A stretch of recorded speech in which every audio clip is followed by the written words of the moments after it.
Ladies and gentlemen, boys and girls, race fans from around the world, welcome to a very special event tonight here with Kma Racing and Kma TV. Tonight's special event brought to you by John Henderson, a Navy veteran. And tonight we're going to be doing a little bit of talking about the If You Ain't Ordnance, You Ain't Shit. Iyaoyas. If you ain't ordnance, you ain't shit. Brought to you by John Henderson, a Navy veteran. Going to tell you real quick a little bit about the ordnance. They're the guys that work on the aviation, loading up the torpedoes, loading up the bombs, loading up all the things that make you go boom. Very important people out there within the Navy line. Several different types of ordnance enlistees.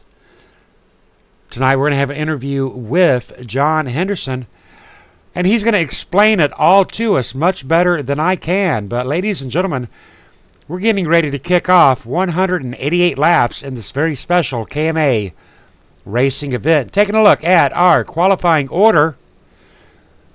Out there on that front line, we've got John Hammer. Long time no see to John Hammer. Coming in tonight with a 52.825. Sean Molchek in second position with a 53.405. Good times up there for positions 1 and 2. Position 3 belonging to Lynn McNeese with a 53.441. Edward Bray representing Black Talon with a 53.465. And in 5th place, we've got Judd Danielson with a 53.500 flat. Lee Staples in 6th. Dean Viney. Long time no see for Dean Viney as well. 7th position, Johnny Woodruff, a regular here with Kma Racing, in position 8th. Taylor Potts. Travis Browder, positions 9 and 10.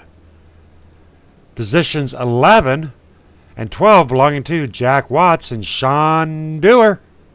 Two very regulars here with Kma Racing.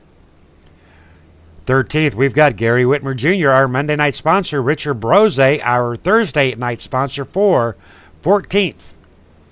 15th, we've got Wayne Feldman, Jason Russo, our Tuesday night sponsor. Now that is really cool. 3 of our 4 sponsors have turned out tonight, ladies and gentlemen. Well, a big shout out there to Friday night's sponsor, Greg McClendon. Not able to join us, but he's here in spirit. 17th position belonging to Mark Bowes. David Gainsforth in position 18. Jay Dargett back there in 19th. I went out there, I ran a few laps. I would have started in 20th. John Henderson, our sponsor for the night, near the rear of the field in position 21. Gary Whitmer in 22. Wesley Whitfield back in 23rd. Garrett Potts. Kevin Scott Nelson, Garrett Potts, and Joel Guy rounding out the rear of our field. All right, ladies and gentlemen, looks like a good field out here. But I tell you what, this is a special event. And I tell you what's going to make it very special tonight.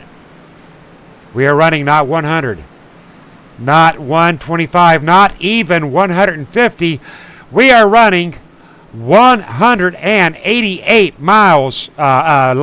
188 laps. Well, I'd have to get my calculator out to figure out how many miles that is, but that is almost a full-length Daytona 500. So we're going to reckon right at about 460 miles approximately. Take 188 times 2.66 and we'll figure it up. About 188 laps, ladies and gentlemen, under Green Flag Racing. We are looking at a solid 3.5 hour race for these drivers. They were awarded 1 extra reset out here tonight. So they are looking at two backup vehicles for 188 laps.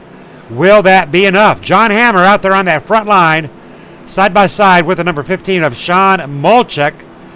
Number 84, Lynn McNeese in 3rd, and Edward Bray in 4th. Kicking off 188 laps in the If You Ain't Ordnance, You Ain't Shit, brought to you by John Henderson.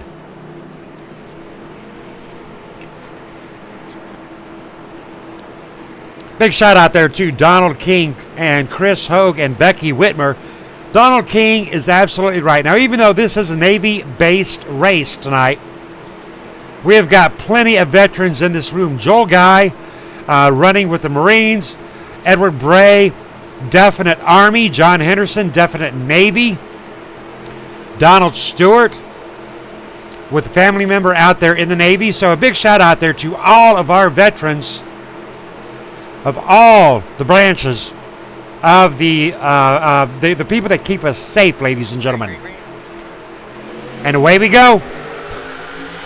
John Hammer. Now, we haven't seen John Hammer in quite a while. A lot of you guys may not even know of John Hammer.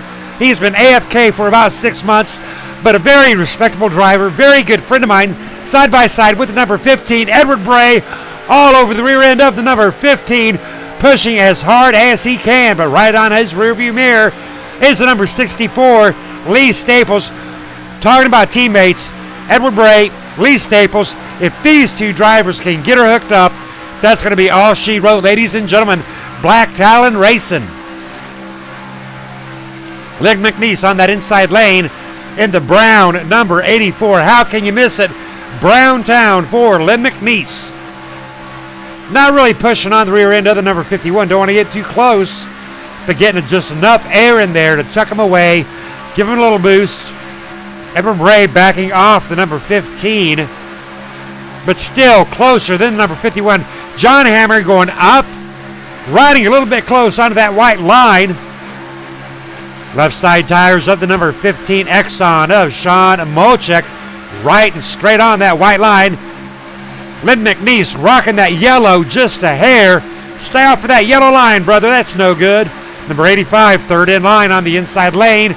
Judd Danielson and the number 71 making up 4 positions on the inside lane. Big gap between the number 64 and the number 77 outside lane. 117, huge gap. Plenty of room out there for that 117 of John Woodruff to make something happen. And look at the number 62 of Sean Dewar. Up front, we have got action going on as Edward Bray and Lee Staples take that lead away. John Hammer, whoa, contact with John and Jack Watts. Jack Watts going for a ride. Still green flag racing. Ooh, but Jack Watts going for a ride along with several other drivers. Now we are under green flag racing. But Jack Watts, as he spun, the number 20's loose. Around goes the number 10 and the 20. Well, lordy, lordy, ladies and gentlemen, that should have been a caution, but it is not. Jack Watts across the bow of the number 51. 85, Judd Danielson going down. We are on replay mode. Ladies and gentlemen, our first close call, but no caution. Back up to live action with Edward Bray and Lee Staples.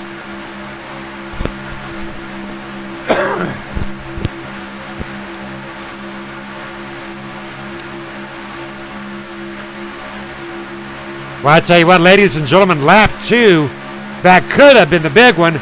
That would have been the big one, except that a few drivers out there, they were able to avoid it, stay out of the way. But, man, that is a tough break there for Jack Watts, David Gainsforth, Wesley Whitfield, I think, got caught up into it.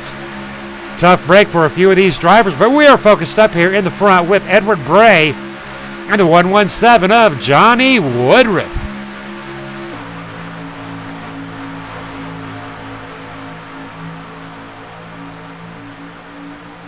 Lap 4 of 188. Edward Bray. Now, Edward Bray, we're going to show you that logo right here on the there on the quarter panel of Edward Bray. Edward Bray doing a very special paint up for tonight's race. We're going to get a zoom in up here of Edward Bray. What a nice paint job. Now, Edward Bray was part of the Signal Corps Pro Patria Vigilance. That Pro Patria Vigilance. I do believe I might be butchering that. But what I am not going to butcher is Edward Bray's service back there in the Army. Now, if you look above this tire in the rear, Iyaoyas. If you ain't ordnance, you ain't shit. And that is the logo of the ordnance. Edward Bray getting a lot of help from his teammate of Lee Staples. Edward Bray showing his support all the way around. Edward Bray looking very sharp out there. Big shout out there too. Edward Bray, Lee Staples in second position.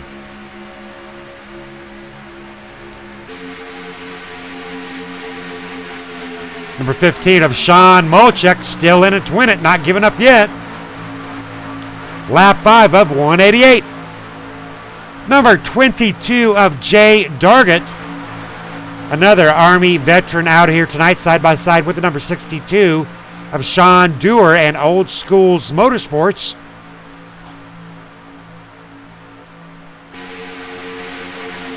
Jay Dargett looking very sharp in the number 22 Slim Jim, Jason Russo. Now side by side with the number 22 Jason Russo and the number 14. Tonight we are out here driving the 2011 version of the Impala Chevy. National Impala Chevrolet 2011, the official name. Nice little car. A little bit of get up and go. 3 wide, 3 wide, 3 wide with John Hammer up against that wall. 3 wide with Hammer and 117 of John Woodruff.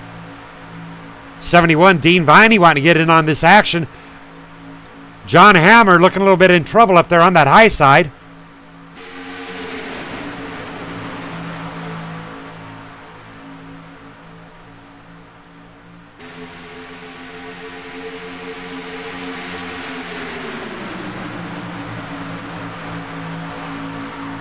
Want to give a big shout out there to Rednecks Racing, keeping up with the Kma TV chat. Want to offer out some 4 wide up there in the front. Well, we're offering out that 4 wide up there at the front. Interrupted my train of thought right there. We were 4 wide momentarily. Edward Bray, Sean Dewar, John Hammer. But I do want to offer up some prayers from Kma TV and Kma Racing for the wife of Rednecks Racing, taking a fall this week, busting up a kneecap. Kneecap's a very important thing. So we are offering our best prayers out there for the wife of Doug Turner. Rednecks Racing, 3 wide. Richard Brose. Richard Brose, our Thursday night sponsor, making his way almost to the front, but then losing momentum up in that outside lane because nobody wants to go with him. Now, one little fact about my good friend Richard Brose, he likes that 3 wide stuff. He likes that menage a trois, getting up there on that high lane, getting up there on the top lane. But few drivers are comfortable. And to tell you what, guys, the drivers got a lecture out here by me, myself, and I. And I told them all, I said, you know what? We have got 188 laps to roll through out here tonight, going 3 wide up in the front. 3 wide, 3 wide. Slower traffic, letting them by. Thank you, driver. And I told all these drivers out here tonight, I said, I'll tell you what, 188 laps. We're looking at a 3.5 hour race. If you're in 15th position on lap 35, it's okay. It'll be okay. I promise you, it'll be all right. Right now, these drivers are showing a lot of patience, and that's what we need, ladies and gentlemen. As much as we like to see the crash, boom, and bang, they slow down these races. In-car camera with John Woodruff. John Woodruff putting out a fast lap of a 49.584, and that was his last lap of a 49.584. Look at his speeds of 198 down to 191, down to 190. A lot of checking up, jacking up, racking up those laps.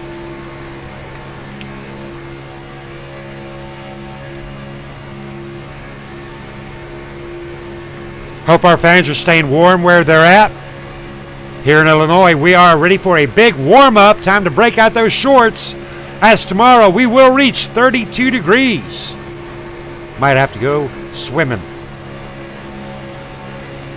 Hitting wind chills of down below negative 26 for the last 2 weeks. Kind of sucks.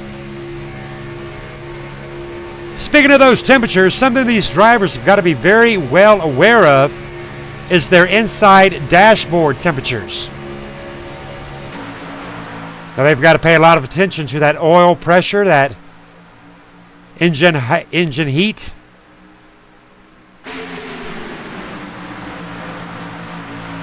Temperatures will rise as they are bumper to bumper.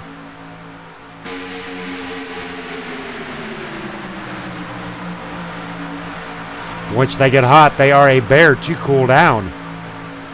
John Hammer making his way up to first position. Edward Bray pushing on John Hammer down on that inside lane. Lap 12 of 188. Very impressed so far with these drivers tonight. Doing a great job. Big shout out there to John Henderson. John Henderson back there in 14th position.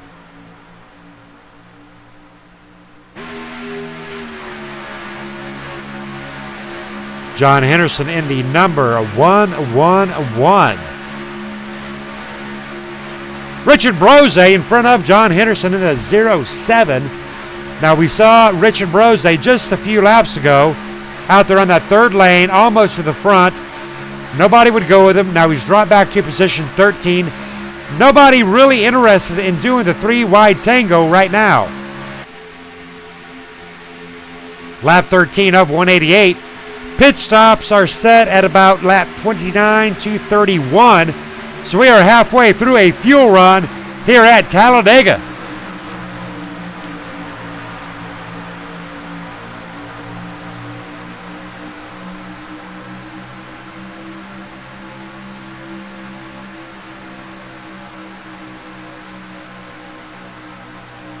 One lone driver up on that third lane. I'm telling you, brother, it ain't going to work.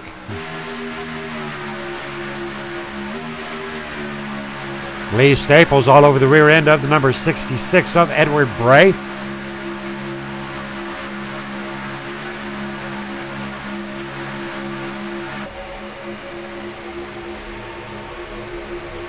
Now this camera right here, folks, this is what we call the rear chase, and this is the best way to really see how these drivers are doing. What kind of line they're holding up. Now what we do to check this, take a look at Sean Dewar. Take a look at his driver's side tires. Well, now his passenger side tires and how they react to that white line. Sean Dewar using every bit of 2 lanes. Jason Russo on the rear end of Sean Dewar, 3 wide in the rearview mirror of Jason Russo. A lot of wiggling and a lot of waggling out here tonight. Sean Molchek dead on straight and center onto the rear end of Jason Russo. That's how it's done, folks. That is how it's done. Big shout out there to Sean Molchek.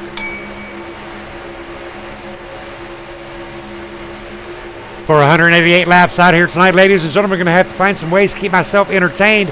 But I tell you right now, these drivers have got me on the edge of my seat. Last night's race, we had 9 cautions. About fell asleep myself. Had to wake up every 3 minutes to call a caution. But I tell you what, tonight, a little bit different.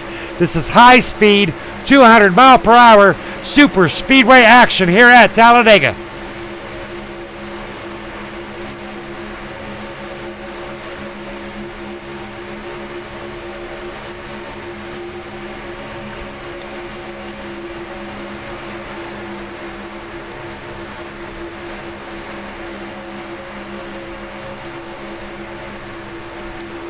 Number 931, Potts. Taylor Potts.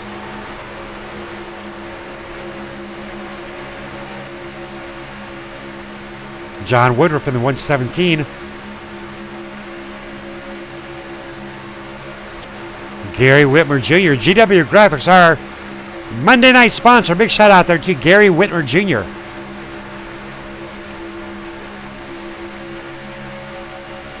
Holding position started 13th, in position 12.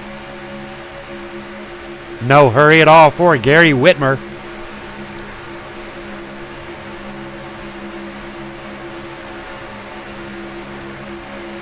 Kevin Scott Nelson, the number 224.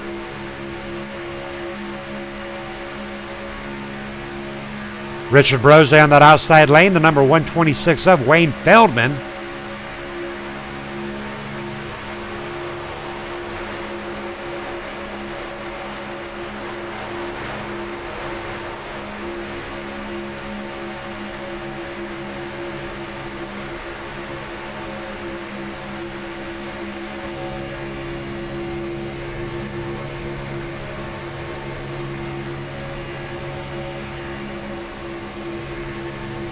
Double foul action, 3 wide, 3 wide.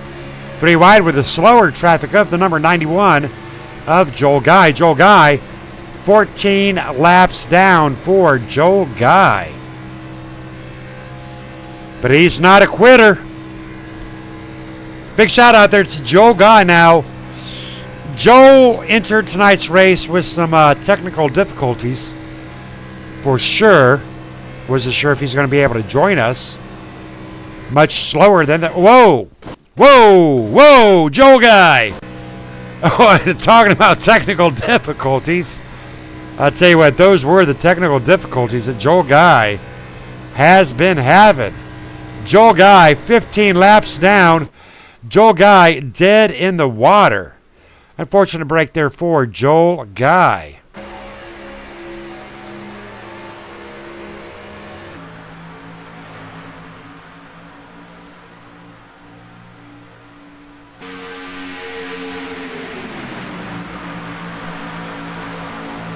Hopefully Joel Guy will be able to get those technical problems fixed and back out on that track.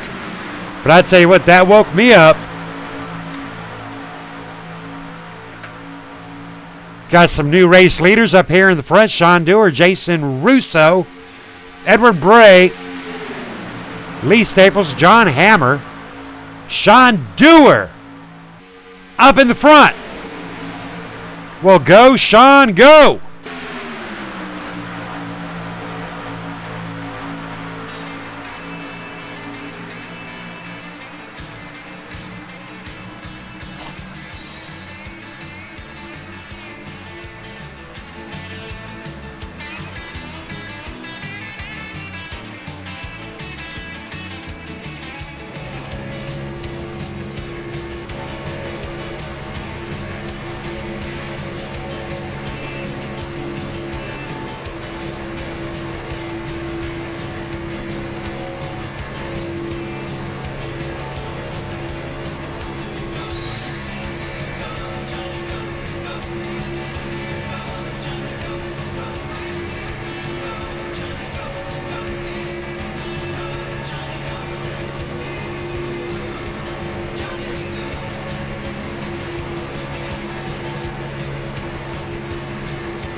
Sean Dower, our race leader. Fight it up with Jason Russo. Jason Russo all over the rear end of the number 62 of Sean Dower. Edward Bray, Lee Staples, number 22 of Jay Dargett, tight in tow.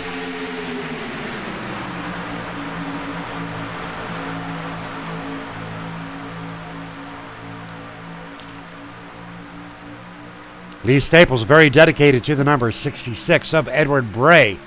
Jay Dargett, Lynn McNeese, riding along in my automobile in absolutely no hurry to get anywhere at the moment.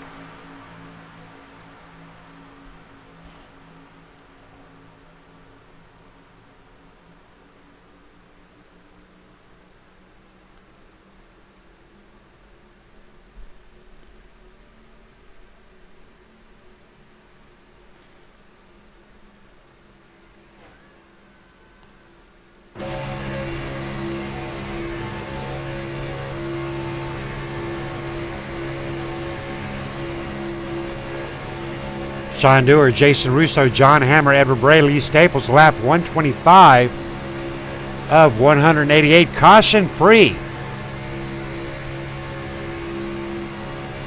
In about 5 more laps, we're going to be looking at some green flag pit stops. Green flag pit stops, always very enjoyable to look at. Big move up there for Jay Dargett. Jay Dargett taking him double foul with a big run on the outside of Edward Bray, coming up to side by side with the number 14 up to the rear end of the number 51 of John Hammer.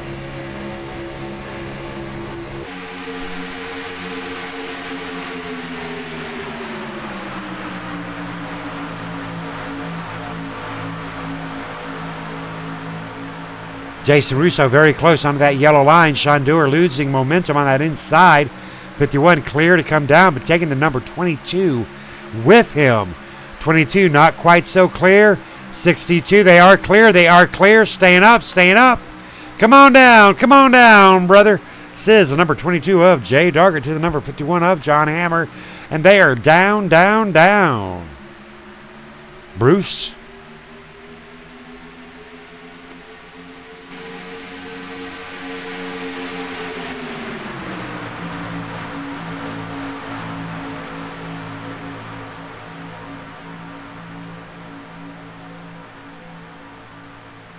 Sean Dower has led 7 laps, currently in 4th position. Started out 12th tonight. John Hammer out there in the front, he's led 12 laps.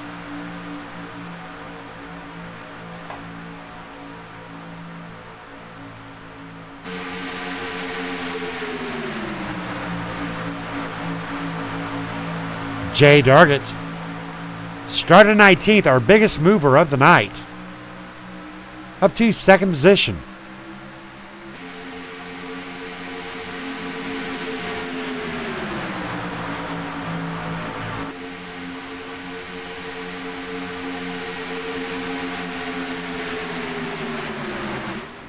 Sean Dower into pit row for green flag pit stops.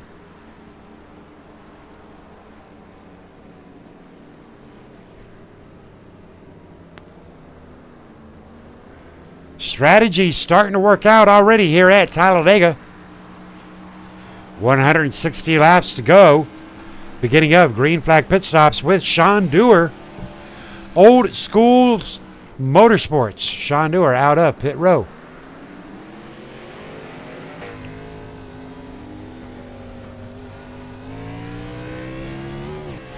Sean Dower, Judd Danielson opting for that early pit stop. Judd Danielson having a little bit of difficulty there getting it up to gear.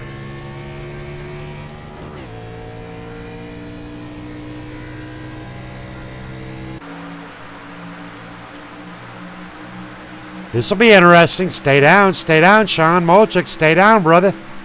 Leaders are coming, leaders are racing, leaders are raring to go.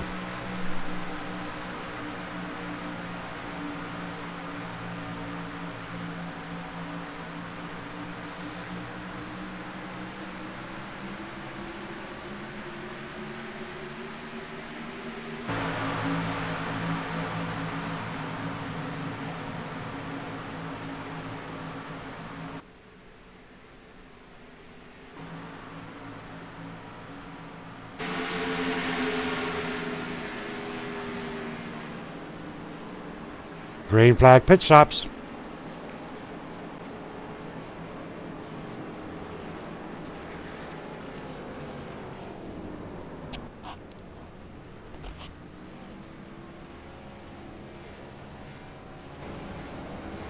Number 64, Lee Staples, turned sideways in pit row. Not where you want to be, sideways in pit row.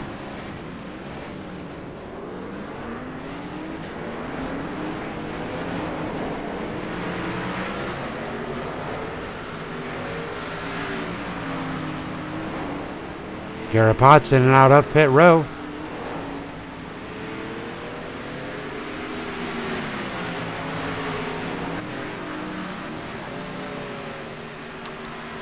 McNeese into pit row, our current race leader. We've got trouble there on pit row. Len McNeese free and clear.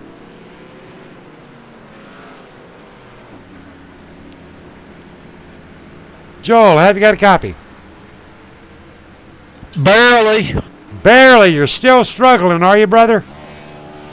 Yeah, I've been in and out a couple of times. It's every time I try to do anything, it locks up or I go crazy on the track. All righty, copy that. All right, I just wanted to check in with you. If you get her fixed, give me a poke. I'll do that, Scott.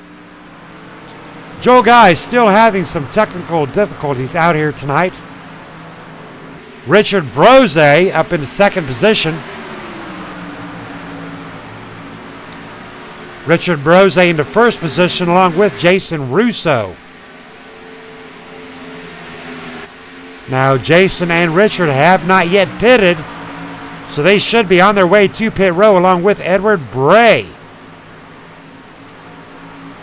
Lap 31 of 188, Richard Brose, Jason Russo, Edward Bray stretching out those parameters tonight.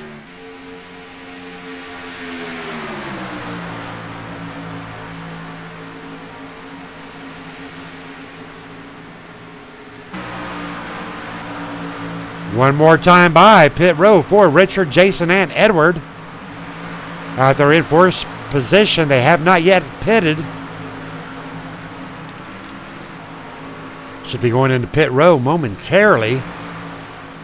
About 33 laps, unless they make a liar out of me, is about the expected fuel run on these 2011 Chevy Impala.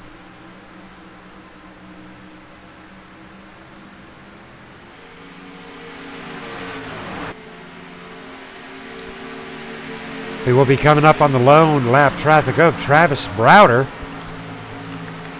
Going to make a run past Travis Browder. Travis Browder staying high, knowing he's no match for the three-car tandem of Richard, Jason, and Edward.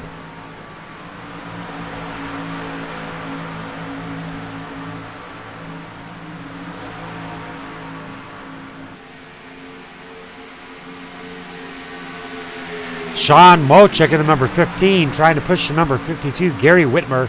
First driver, one lap down.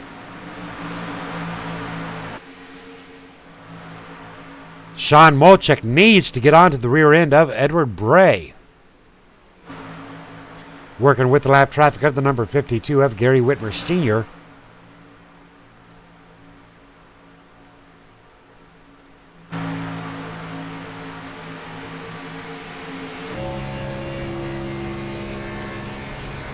Jason Russo tucked very snugly up onto the rear end of the 07 of Richard Brose, lap 34 of 188.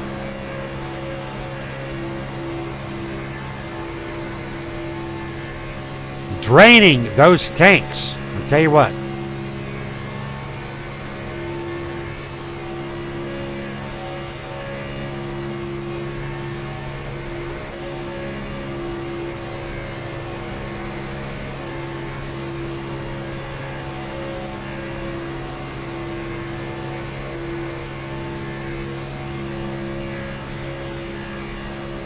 Richard Brose, Jason Russo, Edward Bray.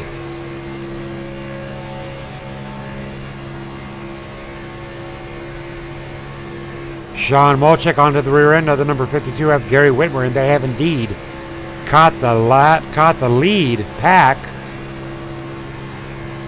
Going to be coming up on some lap traffic. Lap traffic oftentimes can make you or break you. Lap traffic of the number 91 of Joel Guy.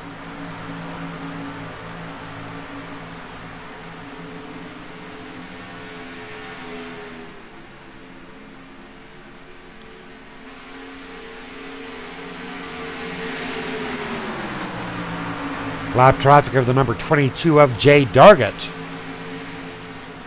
Lap traffic of the number 52, Tight in Tow, being pushed on by Sean Molchek. That is the number 52 of Gary Whitmer. Jay Dargett trying to catch on to the draft of the number 15 of Sean Molchek.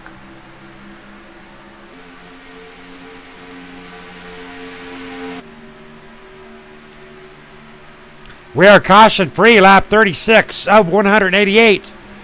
Here in the If You Ain't Ordnance, You Ain't Shit, 188 laps, 152 to go, ladies and gentlemen.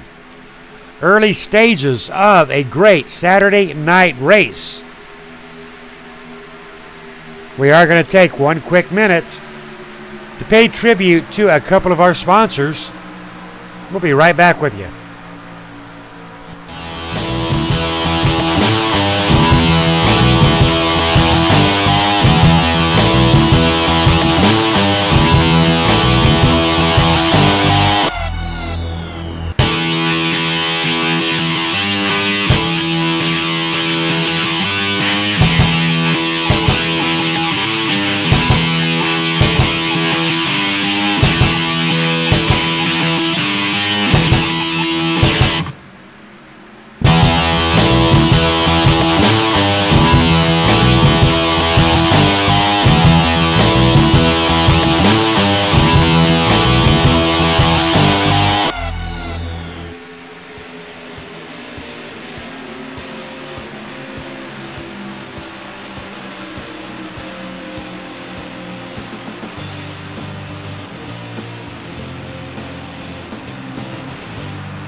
And we are back, ladies and gentlemen. Jason Russo, Richard Brose up there in first and second place.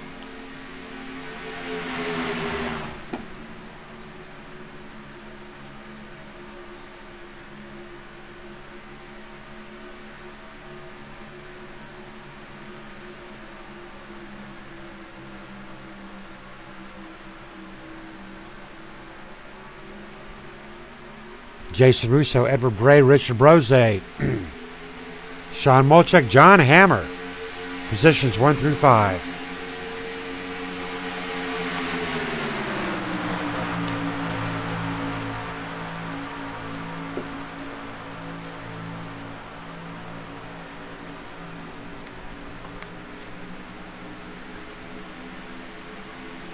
Caution free at the If You Ain't Ordnance, You Ain't Shit.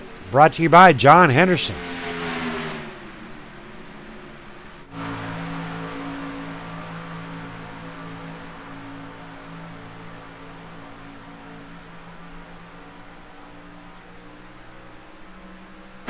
John Henderson in the number 111 in position 1-1.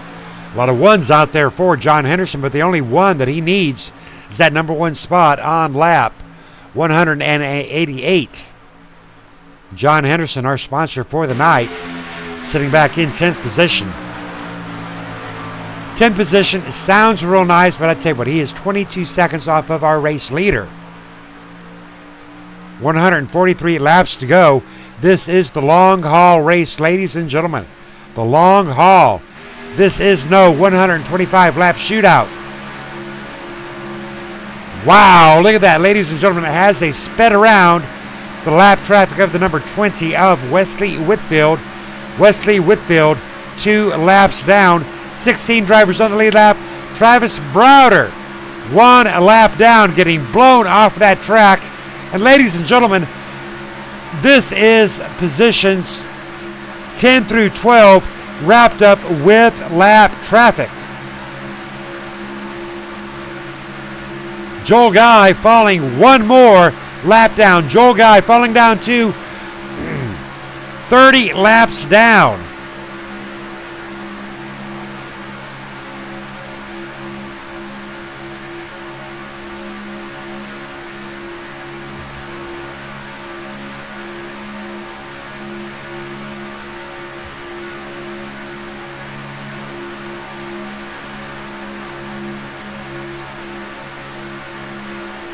Garrett Potts to the number 40 in position 10, being pushed on by position 12 of the number 85, side by side with position 11.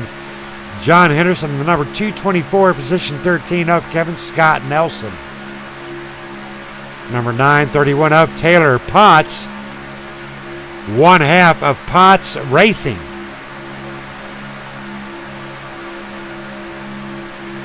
Taylor Potts, the older brother of Garrett Potts. Garrett and Taylor wanting to get hooked up tonight.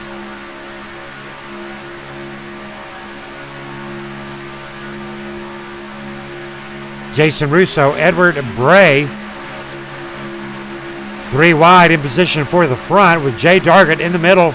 Jay Dargett in the middle. John Hammer on that outside with Richard Brose. Finally finds somebody to go 3 wide with, but he wants to take both of them with him. John Hammer into the wall. Richard Brose, that's going to break that momentum. Sean Dewar, the number 62, down into the 3 wide. Outside lane falling apart. There's a break. Break has closed. Richard Brose, John Hammer falling down. John Hammer hitting that wall. That didn't help. 3 wide for position 5. As the numbers do upset. Long about position 12 right here. 3 wide with Richard Brose. Wayne Feldman in the middle with Gary Whitmer in the number 5. 3 wide.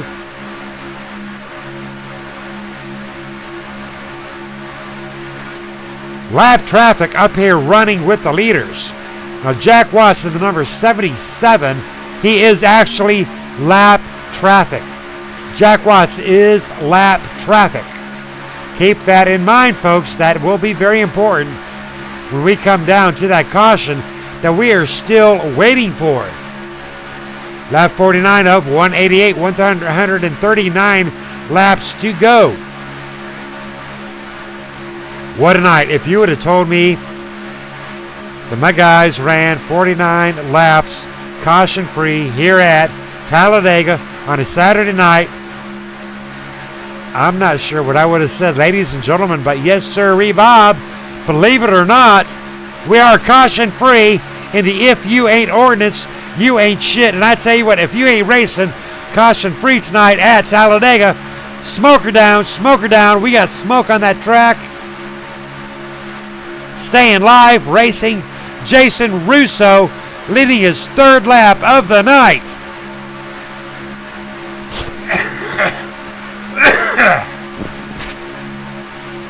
Smoker into pit row. Well, like Axl Rose says, smoke him if you got him. Smoker into pit row, but we're staying green flag racing as Jack Watts. Lap traffic, God love him. Lap traffic of Jack Watts trying his damnedest to push the number 22 of Jay Dargett around that combination of Edward Bray and Jason Russo down on that inside lane.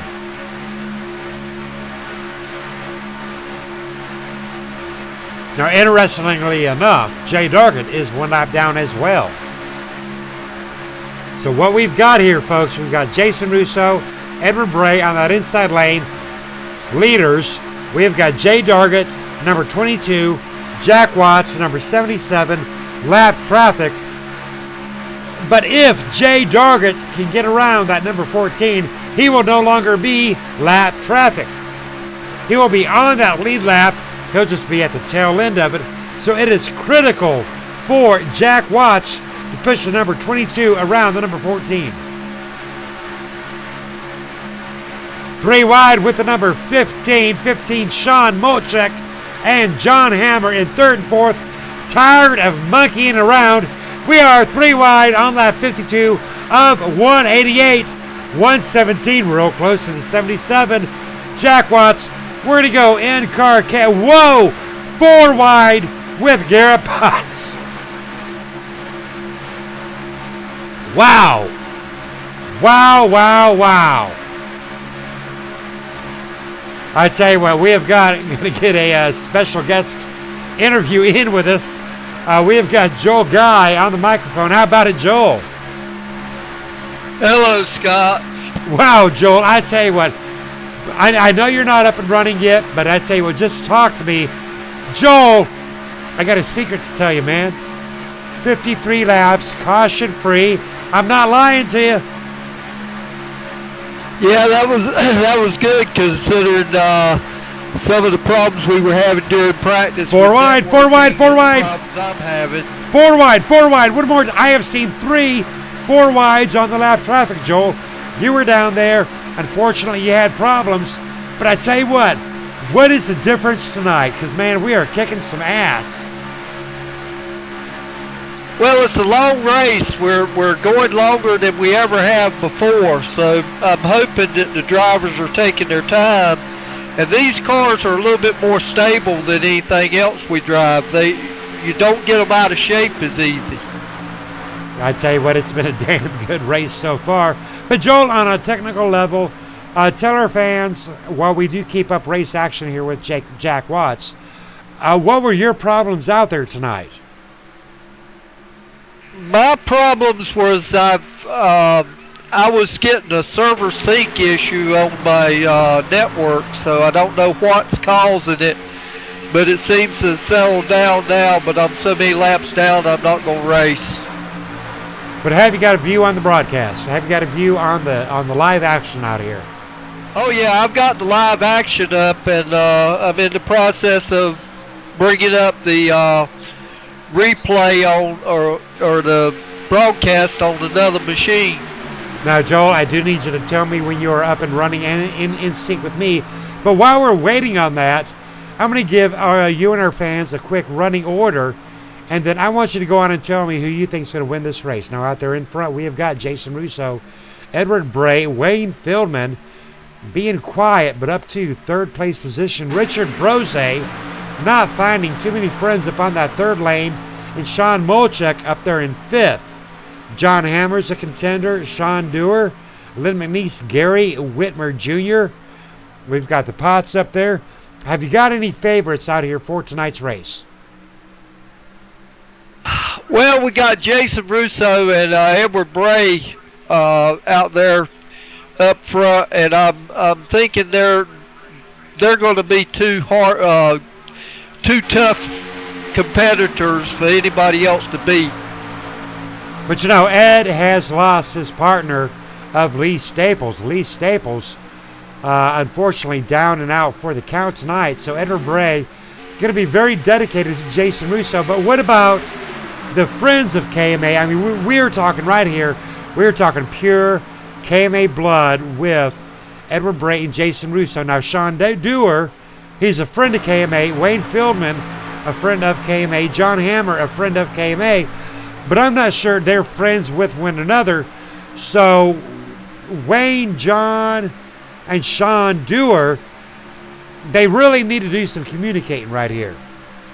Definitely they need to do some communicating, because you can't win this thing by yourself. You've got to have somebody to help push you and draft with you. Caution-free racing out here on lap 57 of 188. Tomorrow night, ladies and gentlemen, join us live, same bat cave, same bat place, for the monthly Race for PAD, People Against Distracted Driving. Now, Joel, I usually talk to the young drivers about PAD, and I'm not going to give away your age, you old bastard, but I tell you what, you have seen a lot of things in your years of driving, and PAD might be something new and dear to your heart. But tell us about your experiences as far as all the dangers of distracted driving over your last 60-plus years of driving. Well, I've seen people reading books going down the highway. I've seen them reading the newspaper. I've seen them putting on makeup. I've seen them shaving. You name it, I've seen somebody try to do it while they're running 65 mile an hour down the interstate. Green flag pit stops for John Hammer, Gary Whitmer Jr. into pit row. Now, as far as the evolution of distracted driving, Joel, I know you've got military experience behind you. I'm sure in the military they really cracked down. How much have you seen a problem with this escalate over the years as you age up? I've seen it escalate drastically. It used to be that when you got out on the road, you have one or two people that you might have to worry about. Now it's got to where every car that's even close to you got to worry about, because if they're not texting, they're not paying attention to their driving anyhow. So it's got to where driving is the most dangerous thing you can do almost.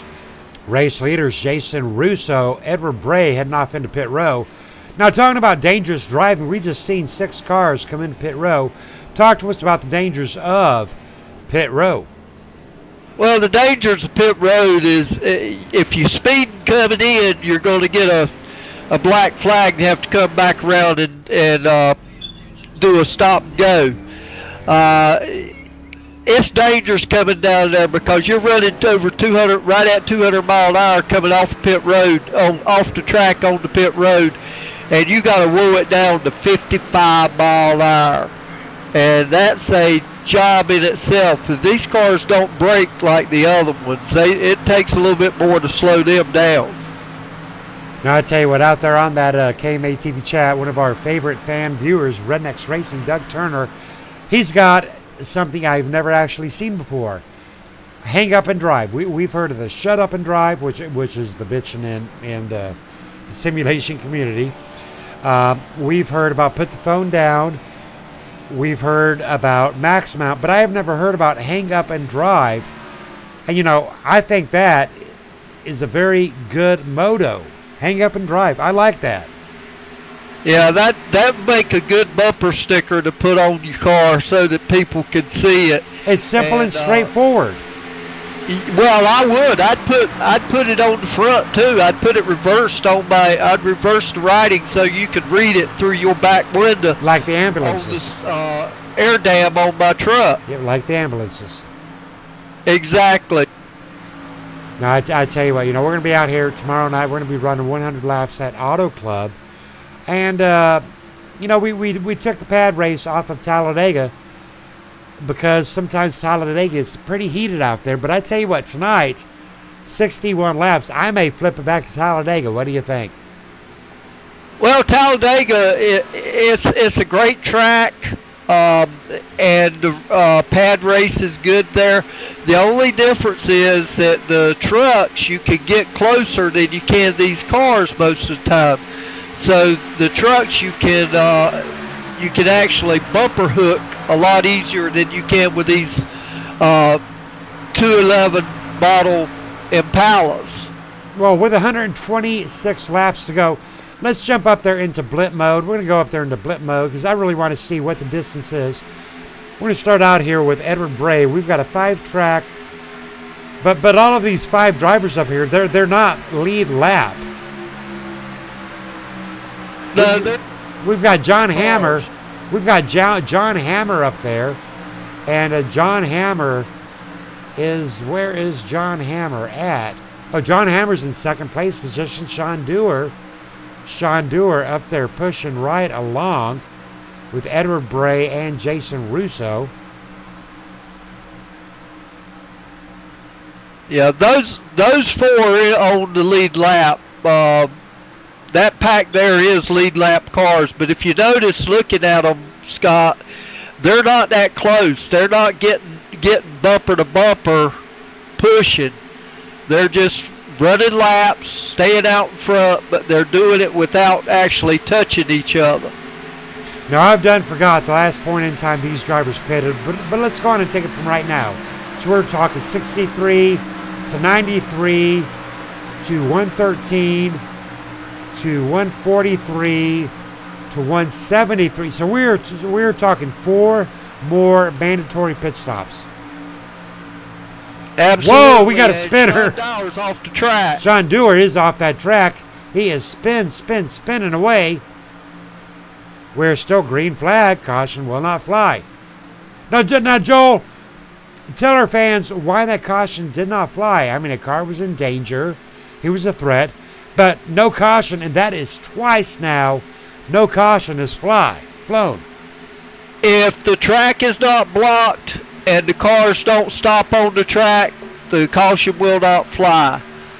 As long as he keeps that car off the racing surface until he completely stops and then grabs the gear and goes again, you won't see a caution. Edward Bray, John Hammer, Jason Russo, the number 71. 71 of Dean Viney. Now, Dean Viney is 2 laps down. So this is exactly what I am talking about. Dean Viney in the number 71 coming hard and heavy past the number 51. 51 may be in trouble. Definitely he might be. I was looking at the spin by Sean Dower, and it was a single car spin. He just got loose and lost it. Edward Bray, Jason Russo, Dean Viney. Interesting situation here for Dean Viney as he is 2 laps down. And he's getting pushed on by the number 931, 531 of Potts Racing. 931 Taylor Potts, 1 lap down. So we've got lap traffic racing with our race leaders. Now, Joel, tell us how you're thinking Edward and Jason feel about Taylor Potts and the number 111 of John Henderson, laps down. I don't think they, as long as the lap cars don't get up on top of them and cause them many problems. I don't think they'll worry about them. They won't worry about them if they pass them, because they still got to make up 2.5 miles if they get around them. So Edward Bray and Jason Russo, they're really paying no mind to Dean Viney or John Henderson. If I was in Edward and Jason's position, I would not be paying one bit of attention to what those 3 cars did, because they're not racing against them.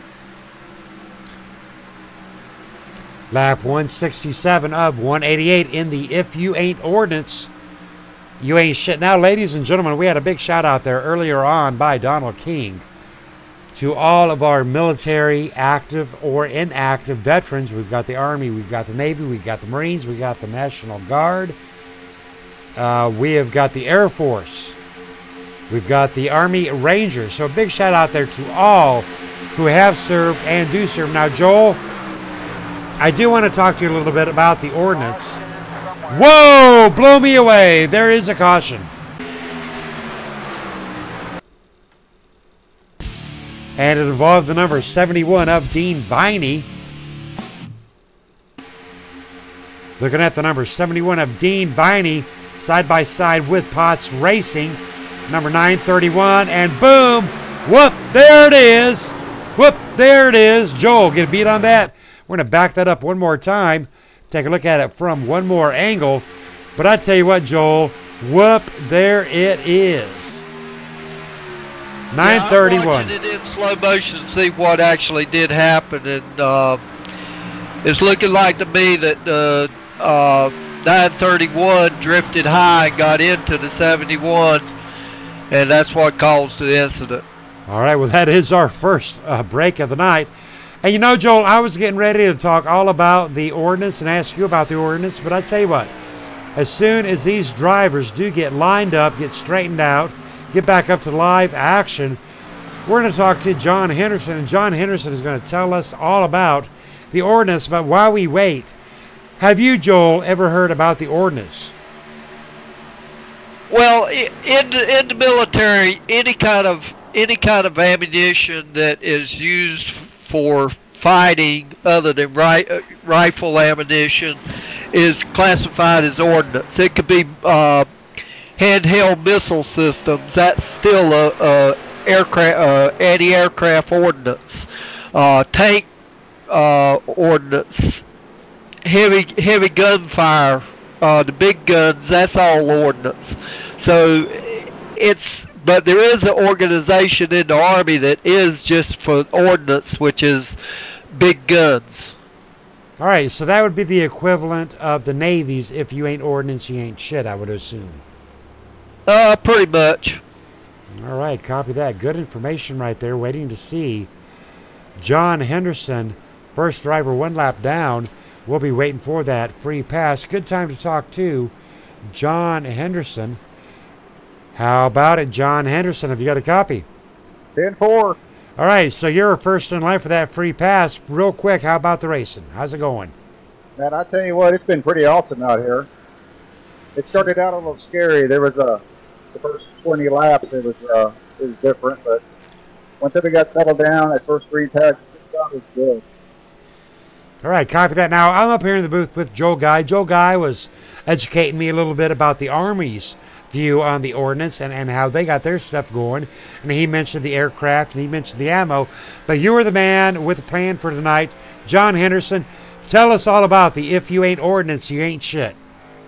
Well, it started out in World War II with John W. Finn. He was the first ordnanceman to win the Congressional Medal of Honor. So the Navy joined the AO Association, Aviation Ordnancemen. And then after that, it kind of grew, and the IOAS is, if you ain't ordnance, you ain't shit, kind of spread out to all the Air Forces. Anybody that deals with bombs, missiles, rockets, it doesn't care. Because without ordnance, the military is just another airline, so they need us. All right, copy that. Good information. Now, I assume you are a veteran. Yeah, 10-4. I spent 16 years serving this great country. All right, well, we appreciate your service, and a big shout out there to you. So 69 laps caution free, 118 laps to go. Are you out of breath yet? Man, I tell you what, my hands hurt, my chest is pounding. I just want to get a drink of water and get back out there. It's been a lot of fun. All right, well, if you get knocked out, join us back in the booth. And good luck to you, John Anderson. Yeah, 10-4. John Anderson in the number 111. All right, so Joel, you heard all about it. Got a little bit of history level there. So that's pretty cool. John is with the Navy. Now, you're with the Marines. Tell us a little bit about your action out there. Well, my action was I went into Marine Corps at the tail end of Vietnam. Didn't ever get overseas. They were pulling the Marines out when I finished basic training, and my primary MOS, which is your primary job, was Red Eye Hawk Missile Systems Tech. So I worked with missile systems for the Marine Corps Aviation Air Wing of the Marine Corps.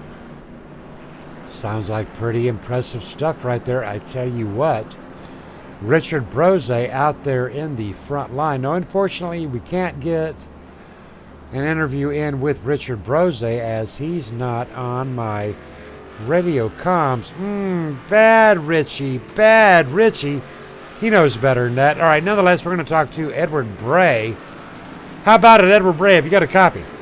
Got a copy, Scott. Well, I tell you what, I was aiming for Richie, but I cannot find Richie B on my communication channel, but that's okay. Nonetheless, just let him know he may not be in comms. But nonetheless, Edward Bray, caution free on lap 71. What are you thinking? Oh, it was great racing there for 70 laps. So definitely happy with that. Jason and I, we're working pretty good together, along with Richie B there for a little bit. But we had a big old pack and seemed like we were just a little bit slower, so we decided just to go around and see if we can get Jason up front, put Richie behind me, and take off from there. And it worked out pretty well so far. Now, I tell you what, I want to give you a big thumbs up and a shout out to the paint job on the Black Talon Racing Chevy Impala 2011. You have got the "If you ain't ordnance, you ain't shit" logos. You are Army. Talk to us a little bit about it. Yep, joined the military in '92. Went in as a 31 uniform, which is a communication operator and maintainer. Got stationed with Patriot Unit, which is, in other words, Scud Busters over in Bitbeck, Germany. When they decided to close bases, that was one of them. And then got sent to Fort Bragg with the 58 Maintenance Company under 7 Transportation Battalion, which and then I became airborne. And then due to an injury, I got out of the military in '97. So big shout out to all the veterans and all those that are still serving.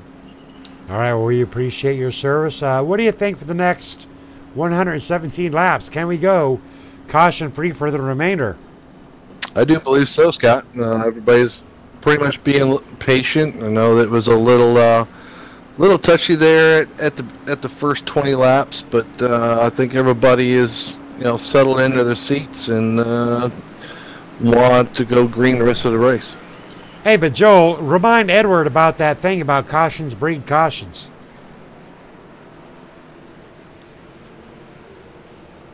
What do you think about that, Ed? We have had that before, but I think everybody's sort of their whatever strategy that they have.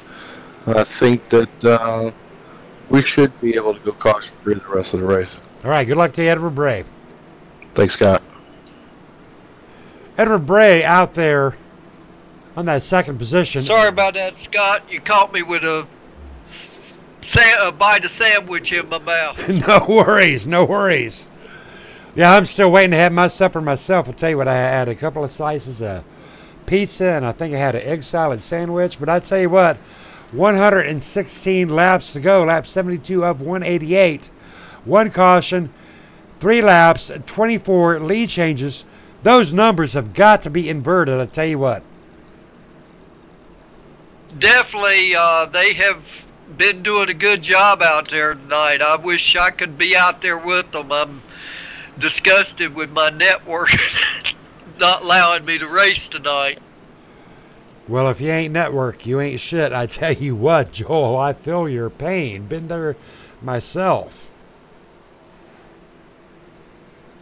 Now, you know, Joel, but on a serious note, as we watch these drivers go back to Green Flag Racing, talk to us about some of the things that, as real-life individuals, we've got to make sure line up. Not only are we talking a good computer, but we're talking for clear skies, no rain, no snow, no hail on the antenna, good network. Tell me all about it. Oh, it's right now with all the bad weather they're having up north in the Northeast. Network access and network availability and quality is almost zilch, because every ice on the lines will cause noise on the lines.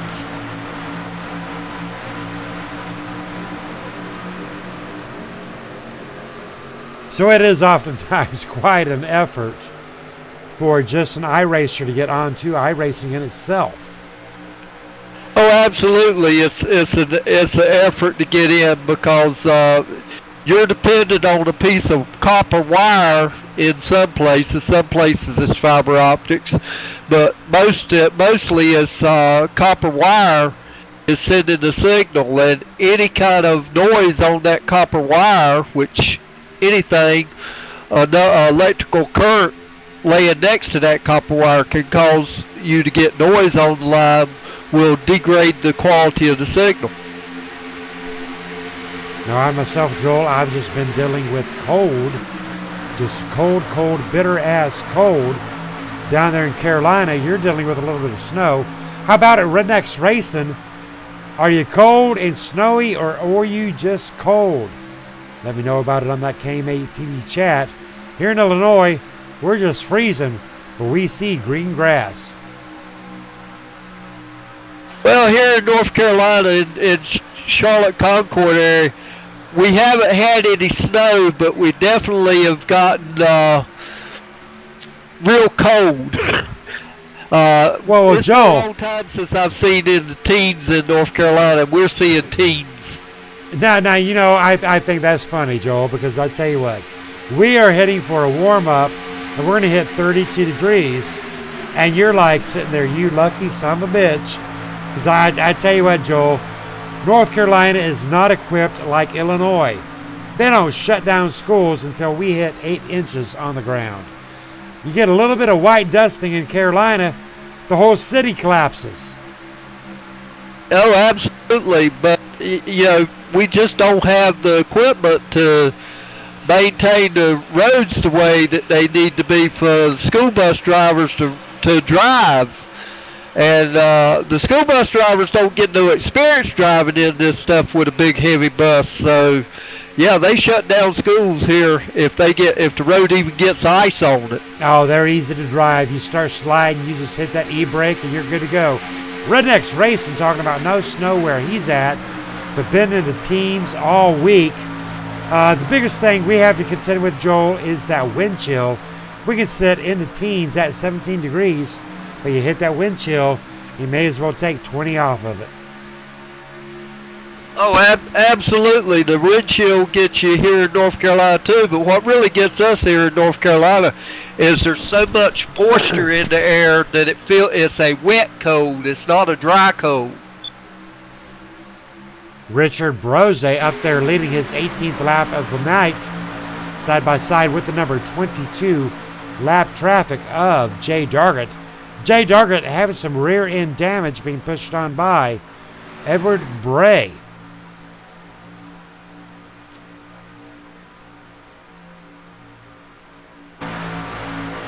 Yeah, the pack's grouped back together now. Now Edward and Jason's going to be concerned about everybody that's in that pack.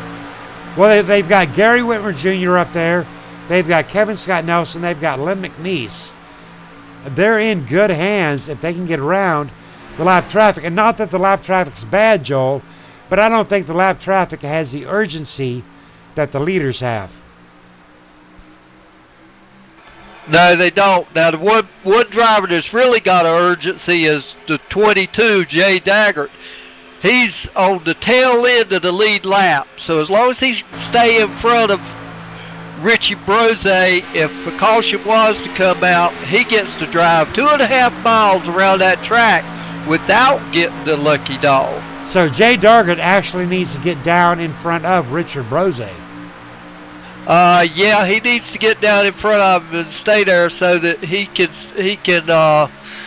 stay on the tail end of the lead pack and not have to be concerned about catching the lucky dog. Well, he is 3/4 up on Richard Brose. Edward Bray giving it to him the best he can.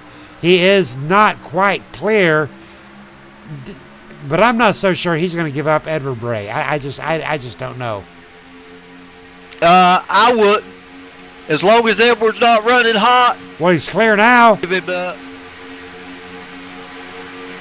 Nope, no, not clear no more. Edward's one of the best drafting partners you can get. He can push you harder and faster than most any other driver out there. Now, that good. And you know that is due to that Oculus Rift. Do you know much about the Oculus Rift, Joel? I don't right now, Scott, but I will shortly. Did you get one from Santa?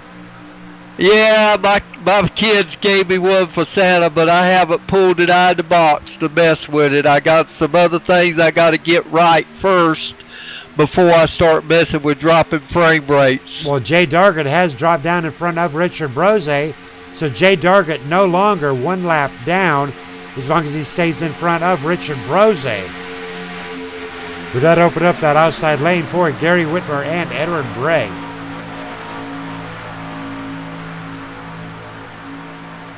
Yeah, but I think Edward and Richard Brose, they just want to stay up front but not push it and cause any problems. They just trying to make laps right now because there's no need being in a hurry. You got too many green flag pit stops to go. We've still got 108 laps to go out here in the, if you ain't ordnance, you ain't shit, 188 lap. And I tell you what, ladies and gentlemen, we're lap 80 of 188. Joel, of a normal race, we're almost over with, but we've still got double time to go. Oh, absolutely.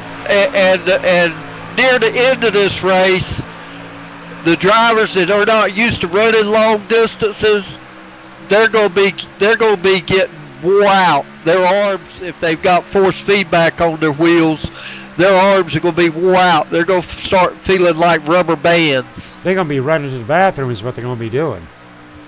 Well, that too, especially if they happen to be having a lot of beverage while they're driving. Well, I tell you what, Joel, the way these drivers are running out here tonight, I don't think anybody out here is having any beverages. They are straight as an arrow and straight and true. Definitely straight and smooth, and I don't think if they're doing any beverage drinking, I think it's non-alcoholic. Travis Browder sitting in 12th position, one lap down. We're looking at 9 drivers on that lead lap. Jay Dargett up there in front, last driver on that lead lap. But you got to remember, he's got to stay in front. That'll put Kevin Scott Nelson, Jack Watts, Travis Browder, Taylor Potts, one lap down. Gary Whitmer, Dean Viney, John Woodruff, and Garrett Potts, 2 laps down.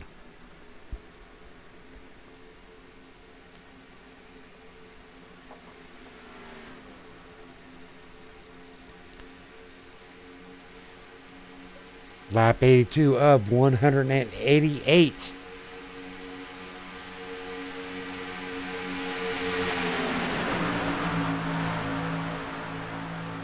Yeah, they're definitely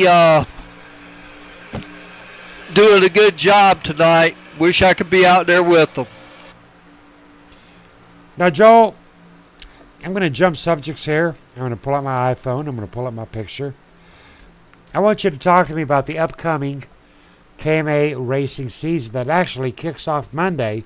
So Monday, Tuesday, and Friday, the format changes and we start racing for points for 12 weeks. Now, I've got a lot of ribbing out here. They tease me because I put the tracks in ABC order.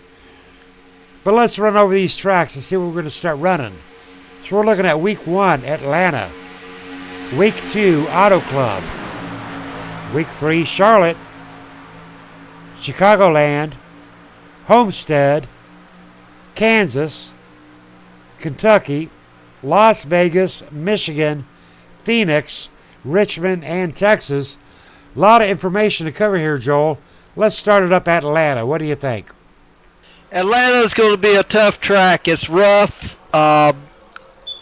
You lose, your tires wear bad on it. It's a driver's track. You're going to have to drive the cars. You're going to have to hit the brakes. You're going to have to be careful on the throttle. You can't just stomp it when you come off the corner. You're going to have to ease into the throttle because Atlanta's going to be pretty much a cheese grater like Darlington's considered.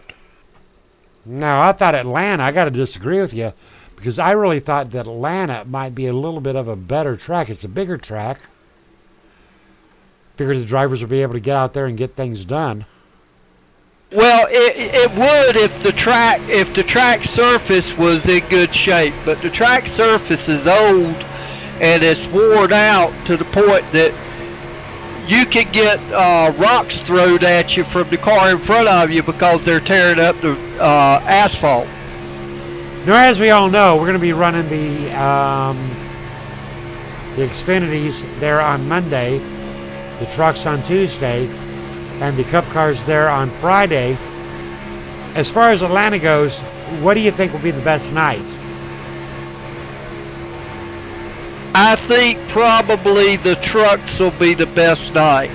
They'll be the slowest vehicles, so there'll be less breaking loose coming off the corners. Now, is that an overall statement for all 12 tracks or just Atlanta? No, that's just Atlanta. All right, well, week 2, we're going to be moving on to Auto Club. Tell me about Auto Club. Auto Club's a wide track. It's 2-mile track, so it's fast, but it's wide enough to go 4 wide on the backstretch with no problem.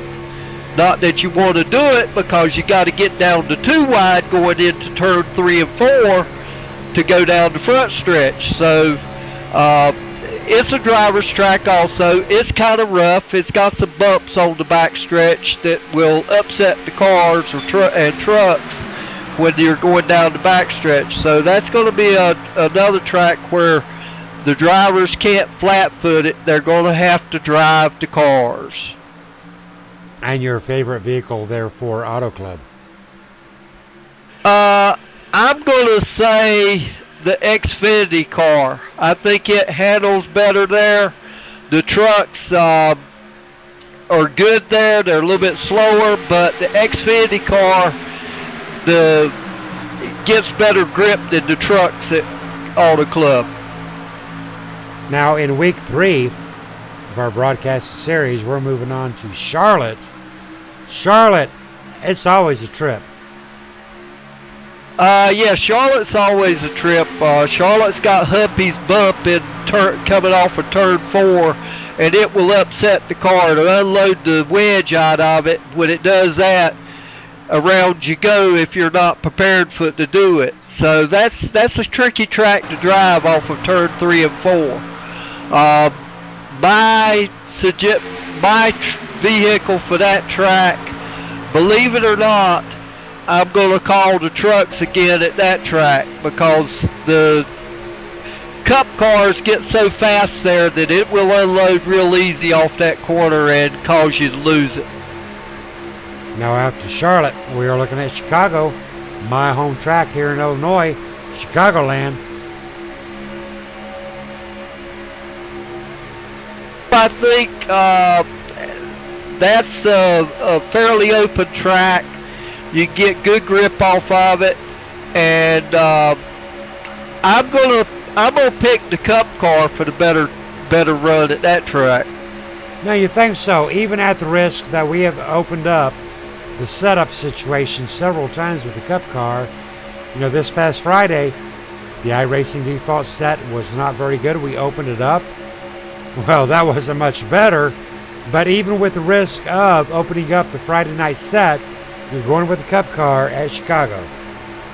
Yeah, if you open up the set with the Cup car at Chicago, you can work on, if you take your time and work on the setup during the week before you actually get there, you can get that car to where it'll stick and it'll drive good through the corners. And that's one of the reasons that I'm picking the Cup car, is you're not doing a fixed setup, you're doing open setup, and that will give you, each driver can set the car the way he wants it to drive to his feel.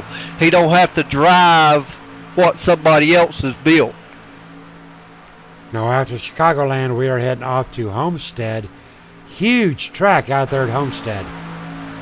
Huge track there, Scott, but the problem with Homestead is you got pit road, exit road, and a pit road entrance road, and they create problems because if you come off that pit road and try to gun it going off a pit road back onto the track on that entrance road, you're going to spin out. You're not going to get any grip because it's flat. Coming down pit road, you got to slow down more because you're not coming on at an angle, so you're on a flat. So you've got to be slowed down more going on to that exit road, going off the track on the pit road. And at the halfway point of our season, Kansas, there's a looper right there, Kansas. Coming off Kansas is an interesting track. I really can't pick a car for that track. I haven't drove it that much, so I don't know. We are on lap 92 of 188. 96 to go, almost an hour. Halfway point, 31 lead changes, 1 caution, 3 laps. Jason Russo, Sean Molchek, Richard Brose. I tell you what, Richard Brose right now, Joel, he has ran probably more laps right now than he has ran all year. Definitely Richie has, and except for knowing the condition that Richie's in and the physical shape, probably one of the only drivers that hasn't drove long distance races that won't be feeling it here shortly. Now back to our conversation after Kansas, we go off to Kentucky. These tracks, I'll tell you what, something I'm noticing is no super speedways, but I'm noticing a lot of mile-and-a-halfers and mile tracks. Tell me all about Kentucky. Well, Kentucky's a interesting track also. It's got some quirks to it the way it's shaped. It's not really a dog leg like Charlotte with a tri-oval, but it's not a oval track either. It's got a curve in the front stretch, and you can hit that at the wrong angle, and it will send you for a ride. Have you got a favorite track for Kentucky or a favorite vehicle? I do not, Scott. That's another track that I'm gonna have to wait and see when I get a chance to practice it some, to see what the cars feel like. Now after Kentucky, we do go to a very familiar track to Kma. We're going to do some gambling out there in Las Vegas. You know all about Las Vegas, tell me. Yeah, Las Vegas is a good track. It's a mile and a half. It's based on Charlotte, but it's flatter than Charlotte. It don't have as much banking. So, and it's also a different textured asphalt. It's got a little bit more grip built into it because it's got a rougher surface to it. So, yeah, the tires are going to wear, but you can get grip. Now after Las Vegas, we move on to the big round track, the big guy, Michigan. Michigan, I actually got to go with Cup cars on Michigan. Michigan, I go with the Cup cars. That's a super speedway. The Cup cars are not under restrictor plate at that track. So definitely you're going to have to drive the car because you can't flat foot it, but you can get some very, very high speeds at Michigan with the Cup cars. Now the next track, Joel, we're going to spend a couple of minutes here talking about this next track. Phoenix. Tell me about Phoenix. Phoenix is an odd track. It's got a dip in the back stretch on it, and that dip will unload the car just like the bump in Charlotte at Humpy's Bump in Charlotte, but it'll do it worse. Phoenix is a track that you have to drive. You have to get on the brakes. You have to get on the gas easy coming off the corners because it's almost flat. So you don't have hardly any banking on it to help hold you on the track. You've got to be able to hold yourself on the track with the way you've worked the throttle. Now last night, Joel, we were running Phoenix over there on Friday. And I tell you what, we had 9 cautions, and it was a rough night at Phoenix. What do you think? Definitely it was a rough night at Phoenix. The Phoenix cars, the Phoenix track is a rough track for with any car, but with the Cup cars, it's even rougher because you'll run. I ran in practice at Phoenix 25-30 laps, never got loose. Car was hooked up like it was on a rail. Very first lap of the race, I get on the gas coming off of 2 like I did in practice, and the back end comes around with me and I'm in the wall. Nice, nice, very nice. Now for week 11, Richmond, little video track. Richmond's a little short track. That's going to be a beating and banging track. It's not wide enough to run. You got basically one single line to get around that track. So whenever you're too wide, you're beating door handles and fenders on the car that you're beside. So it's going to be a track that tests the temperament of the drivers. And have you got a favorite vehicle for that track? That track, I'm going to say the Xfinity car will be our best night of racing for that track. And we're going to finish out our season at Texas. Get the hoedown on the lowdown on Texas. There again, Texas is another 1.5 mile track. It's based pretty much off of Charlotte because it's owned by the same owner as Charlotte. But it is faster than Charlotte. The way it's designed, you can get more speed at Texas than you can at Charlotte. And it's going to be an interesting race because that's going to be another one of those tracks where I can't call a good car for that one because it's one that we haven't ran that much.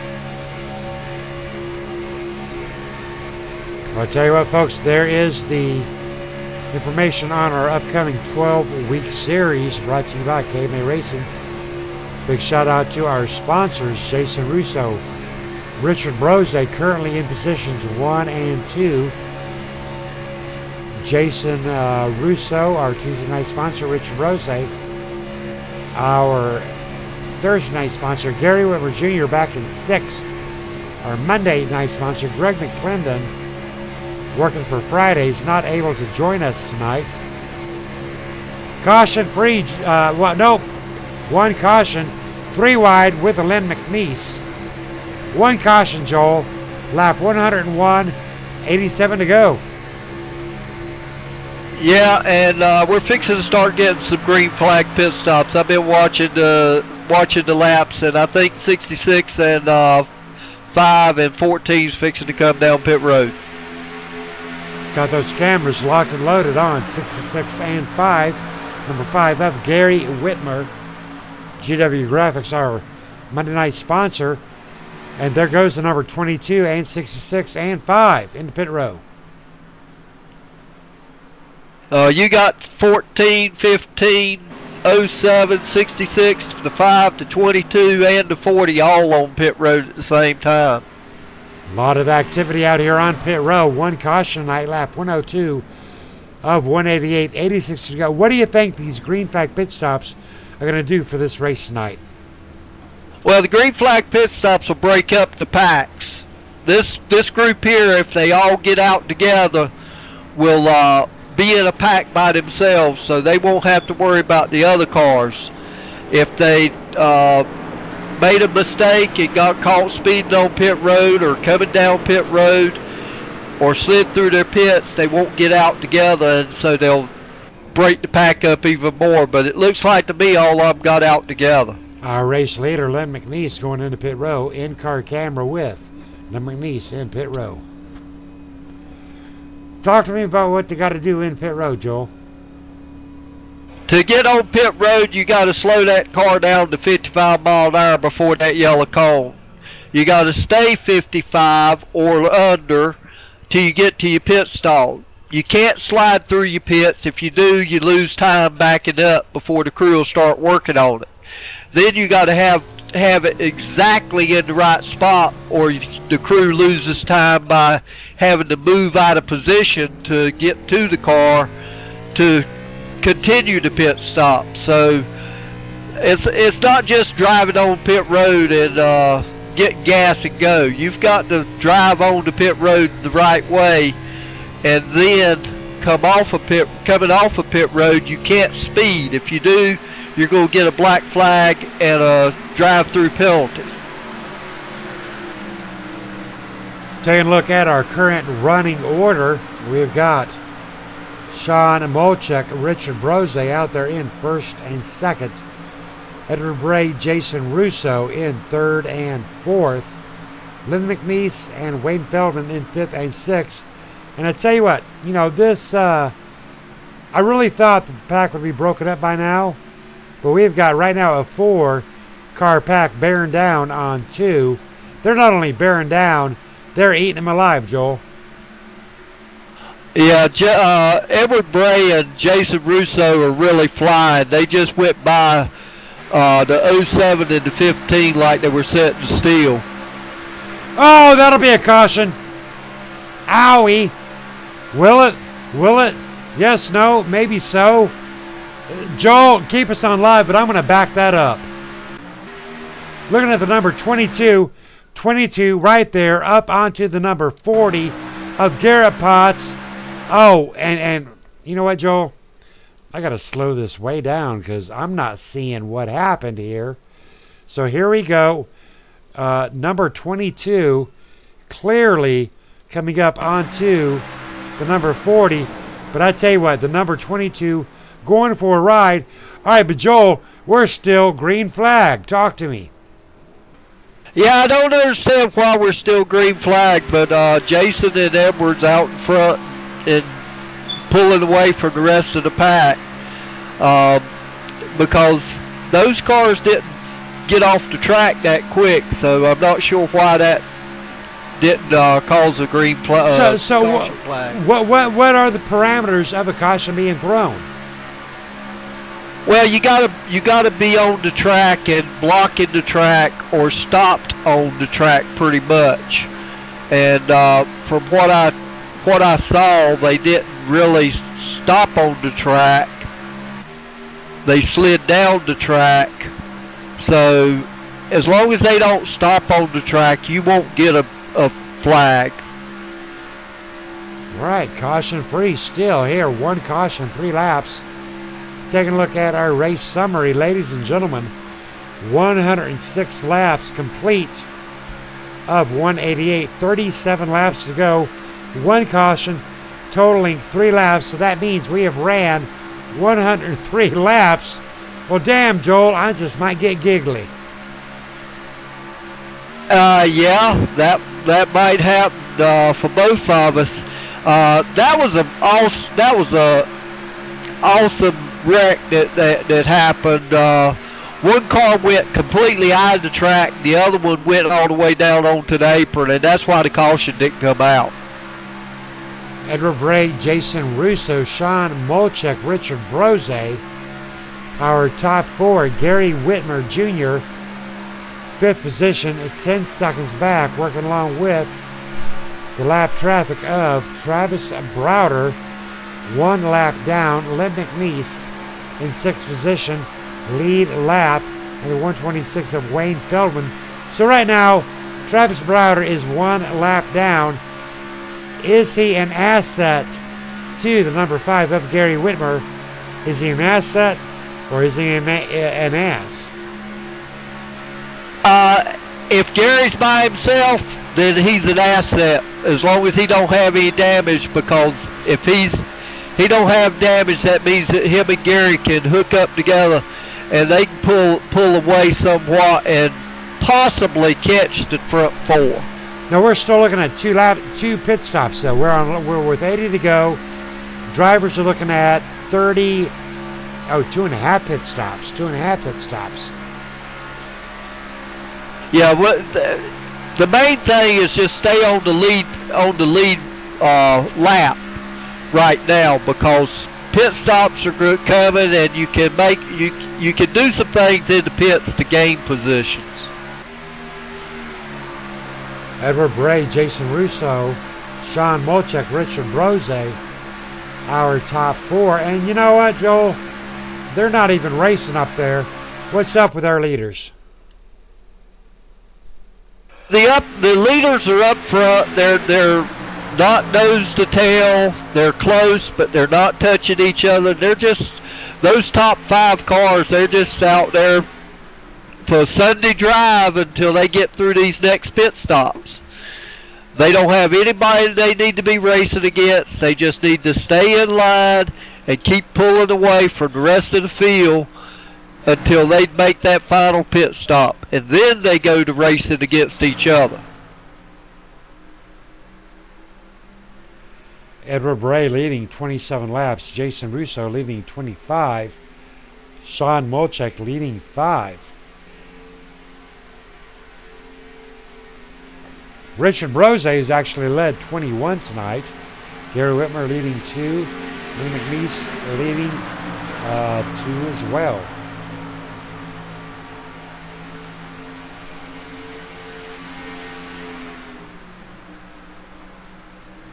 Lap 110 of 188, 78 to go, 37 lead changes. So Joel, do you think we'll hit 50 lead changes? Very well possible that we could hit 50 lead changes. But right now I don't think anybody really cares about leading. They just want to stay in that group that's out front and not let that group get any larger than it is. Now, have you picked a winner for the night? I have not, and won't until we get closer to the end, because a lot can happen between now and lap 188. Well, it appears to me that Jason Russo and Edward Bray definitely hooked up for 1 and 2, representing Kma Racing. Kicking Asphalt, sub-team of Kma. Black Island Racing, sub-team of Kma. So both of these drivers, a lot on the line, wanting to represent well, but they're going to be coming up on some lap traffic. They're coming up hard and heavy. Definitely, they're running, they're flying, and hopefully their lap traffic will get out of their way. Well, now, what is the general rule about lap traffic? Well, lap traffic's supposed to go high whenever the leaders get there. However, it's happened to me before where I was looking at something else and wasn't seeing my relative because I was checking my fuel or checking to see something else on my screens, and when I did, all of a sudden the lap cars were there, or the lead cars were there rather. Gary Whitmer Sr., Jay Dargett going high for Edward Bray and Jason Russo.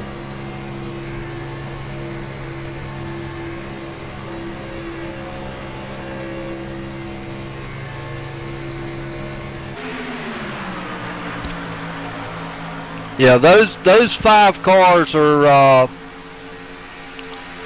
pulling together now. John Henderson and Kevin Scott Nelson, they're pulling up on the side. They're trying to mix it up a little bit, and if they start doing that, then the cars behind them, hooked up in a single car draft, will run them down. Now, John Henderson is 2 laps down, as well as Taylor Potts. Kevin Scott Nelson in the 224, 2 laps down as well. Richard Brose on that lead lap in position 4.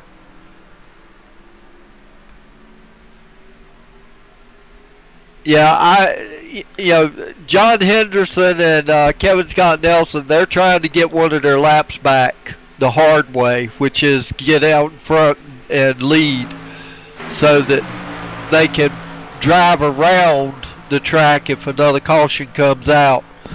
But, that's, I don't think Jason or Edwards going to worry about them.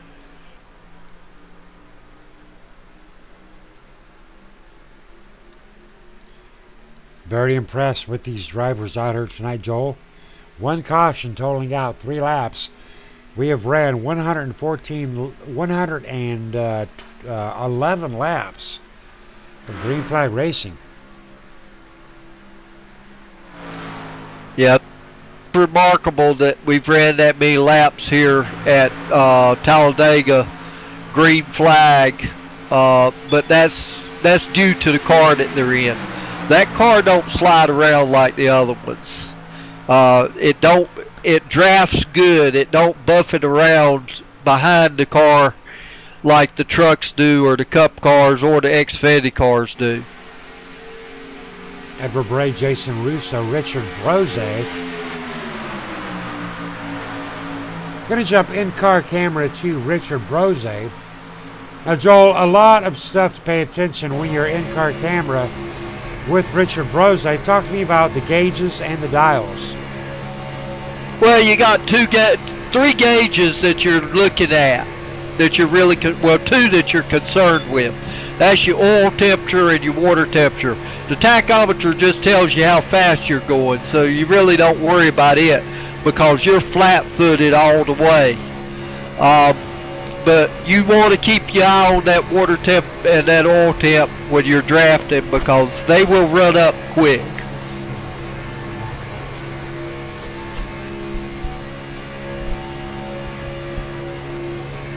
And our fans right now, Joel, they can't get the real-life telemetry of the gauges, but I guarantee a lot of these gauges are redlining, especially the gauges of Jason Russo.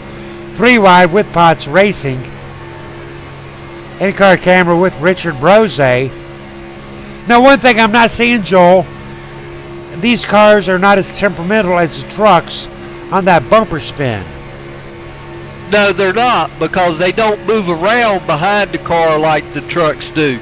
The trucks, when you get up on the bumper, they start weaving around, and it's not the driver weaving them around, it's the wind coming off the other car that buffets them. These cars, when you tuck up underneath the spoiler, the air kind of goes over the top of your car and it don't move you around. Len McNeese back in 5th position. Wayne Feldman back in 6th position. Gary Whitmer back in 7th. 8 drivers on the lead lap. Travis Browder on that lead lap. First driver 1 lap down is John Henderson. And John Henderson, first driver 1 lap down, is running with the leaders, Joel. Yeah, like I said, John Henderson and Kevin Scott Nelson, they're trying to get their lap back the hard way, which is drive around the leaders and stay in front of the leaders, which is perfectly fine, and if you can do it, more power to you. But you don't want to be the one that tried to do it and take out the leaders. So they have to be very careful about how they draft and where they actually push against each other. 70 laps to go, 118 of 188 in the books. Edward Bray leading 36 laps, Jason Russo leading 25. Sean Molchik leading 5. Richard Brose leading 21. And Lynn McNeese leading 5. Green flag pit stops coming up. Joel, how far are we out on those green flag pit stops? I would say probably 10 or 15 more laps.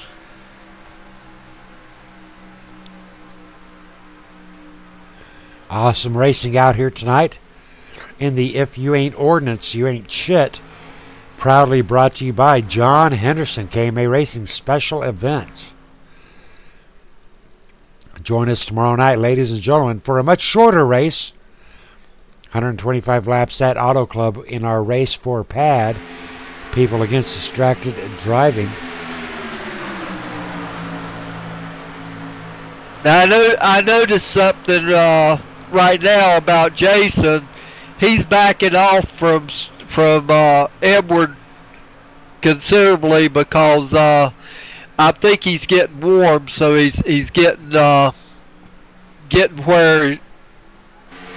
he's getting warm, and he's trying to cool it down some.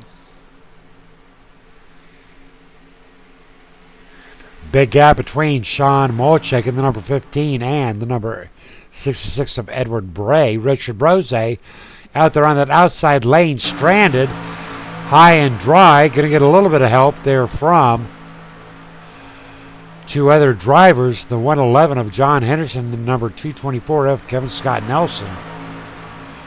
Both drivers one lap down, though. Richard Brose not going to get the kind of help because, you know, Joel, I don't care what they say. One lap down, lead lap, you drive differently. You're not as hard and heavy on that pedal, even if you're in first place technically.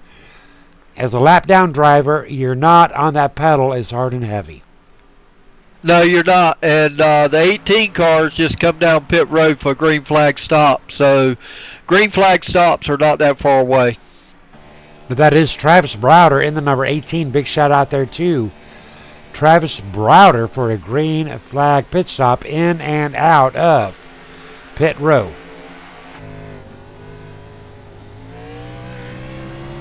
Yeah, I see Edward Bray pushing on to 15 fairly hard, and Jason's laying back, so he's trying to cool back down.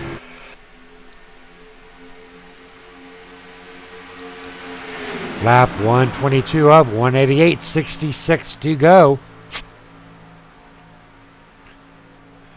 Drivers turning laps of a 49.500 for Edward Bray.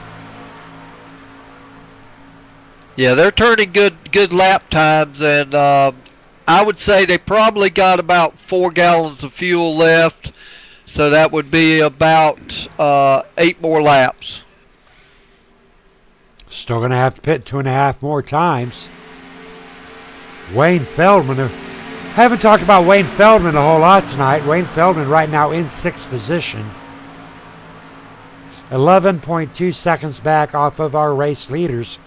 Coming around the recently pitted number 18 of Travis Browder. Gary Whitmer right there in that mix for position 7. 11.5 seconds back. Right now it is all about Sean, Edward, Jason, and Richie.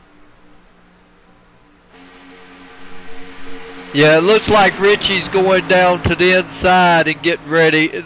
They're getting lined up where they can go down pit road, I think, because Richie had been running the high line, and now he's got down on low line and pulling down up to Jason to start pushing on Jason. So I tell you what, Joel, let's talk some numbers here. Right now, these drivers have been racing it out for just a shade under 2 hours. Can you imagine sitting in your cockpit, fans, race fans, sitting in your, well, I don't know what the name of my chair is called, but it's a nice chair, I tell you what. Joel, help me out. Yeah, they're getting tired. They're getting from just sitting there driving these cars. They're getting tired. Their body is getting tensed up, stiffened up from being in that position for that long period of time. The muscles in their legs are probably starting to ache a little bit from holding the accelerator down so hard. So now's the time that you're going. They're really looking for that 15-second of relaxed time when they go down pit road to relieve some tension on the muscles. Hey, you know, Joel, there is no cruise control. So, you know, we've all taken that long road trip. We've all got the luxury of cruise control. These drivers, there is no cruise control. No, and when you're fighting for the lead, you're pushing that pedal so hard that you're trying to push it through the floorboard to get a little bit more speed out of it. All right, I tell you what, Joel, we've got a fan out there needing to get just some more popcorn. So we're going to take a quick couple of commercial breaks and let our fans get some more popcorn, and I need some more coffee. But we're going to stay on this 4x4 action, and we'll be right back in about 2 minutes. Roger that, Scott.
Back, ladies and gentlemen, back on lap 130 of 188, 58 laps to go, 38 lead changes.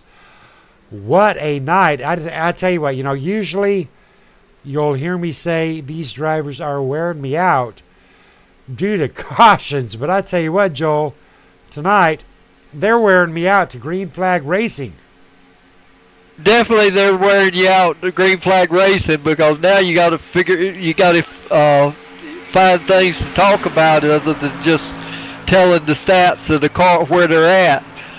They should be pitting here in probably the next lap. Sean Molchek out there in front leading 16 laps. Edward Bray leading 37. We are locked and loaded on Sean Molchek and Edward Bray, waiting for those green flag pit stops to develop. Jason Russo, Richard Brose back in the top 4, but the number 22 keeping a very close eye on the number 22 of Jay Dargett up there in front. 3 laps down. Been running 3 laps down with our leaders for quite a while. How do you think Edward Bray's feeling about the number 22 right now? I'm not sure how he's feeling about him, but they're going to pit this lap, I think. Yep, they're going down pit road right now. 15, 14, 66 into pit row. And the 07. Richard Brose into pit row as well. Nice way to pit. Nice. I like this, Joel. I really like the way. Full cooperation. What a pit stop by 15, sliding in front of the 66. No contact. We're focused on the number 66 of Edward Bray. No tires, though. No tires.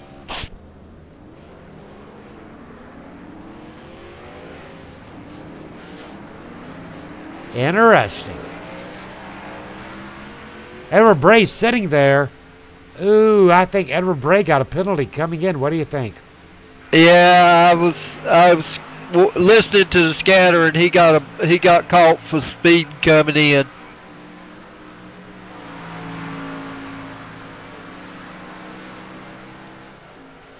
So he's going to be in a little bit of rough shape here now. He's not out of it. He can still come back if he get caught up to some of the other cars and draft with them till he can get back to the front.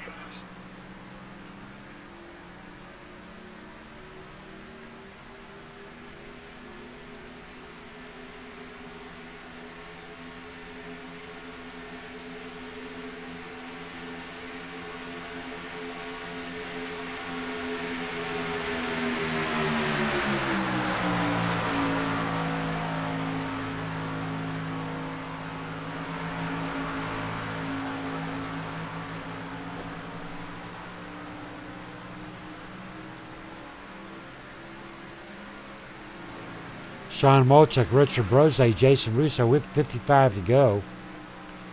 So now, Joel, with 55 to go, we would normally be about halfway through tonight's race. Oh, no! No! Say it ain't so for Richie B. Yeah, Jason got into Richie. Didn't intend to. He just did it. I think more or less it was partly networking issue. Oh, no, no, no. No, tough break for Richard Brose.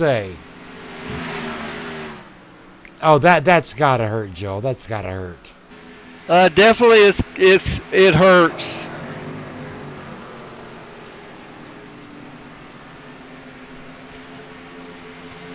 All right, well, I tell you what, we're not going to bug Richie B, but I am going to tap his channel. Actually, I can't find Richie B's channel, so never mind. Richie B's not in channel. But I was going to give him a couple of good words of advice, but I cannot find the channel of Richie B. Ooh, violation right there for Richie B. All right, we're going to let him roll on, though. He's made it this far, but definitely rules are rules. He come in late into the room, and I didn't get a chance with my networking issues. I didn't get a chance to make sure that he got on TeamSpeak, which is my responsibility, and I apologize for it, Scott. You know, I just with my networking issues, I couldn't. Half the time, I didn't know where anybody was at. Well, nonetheless, Richie B heading off into pit row. Richie B into pit row, hopefully just going to get serviced and be back out. But even if he does go back out, he's not going to have enough fuel, Joel. No, I think he more or less went in to get He's tires. out. He's pulling out. He's pulling out. And and lost the tires quite a bit. Well, he is pulling back out. Big shout out there too, Richie B pulling back out. All right, now I got to give, you know, we are the, if you ain't ordnance, you ain't shit. So right now, I got to give Rednecks Racing a little bit of shit right here. He's out there eating popcorn. He's eating chips. He's eating salsa. Well, the last thing I had to eat was like a, I don't know, a slab of beef, a little $1.99 per ton beef stuff from my local Shop and Save. I don't know, Rednecks Racing, enjoying the race, but making me hungry, Joel. Definitely they're making... Oh, you cut out, Joel. Don't lose my mic on me. Jason Russo, Sean Molchek out there on that front line with 51 to go. Yeah, I had a little bit of a blip there on my network again, but I'm back. You said you had a dip on your lip? You're killing me, guys. You're killing me. No, I said I had a little blip on my network. I thought you said dip on your lip. You're killing me. You know I'm hungry. Look. Gonna have to send my wife out for a Big Mac after this race. I'll tell you what. Richard Brose still out there on that lap, but unfortunately, Jason Russo and Sean Molchek 12 seconds ahead. I don't know, Joel. Are you ready to call a winner yet? No, because they still got another pit stop. You saw what pit stop did to Edward Bray. Well, Joel. Now, I got a feeling you're going to wait until lap 5 to go to call a winner.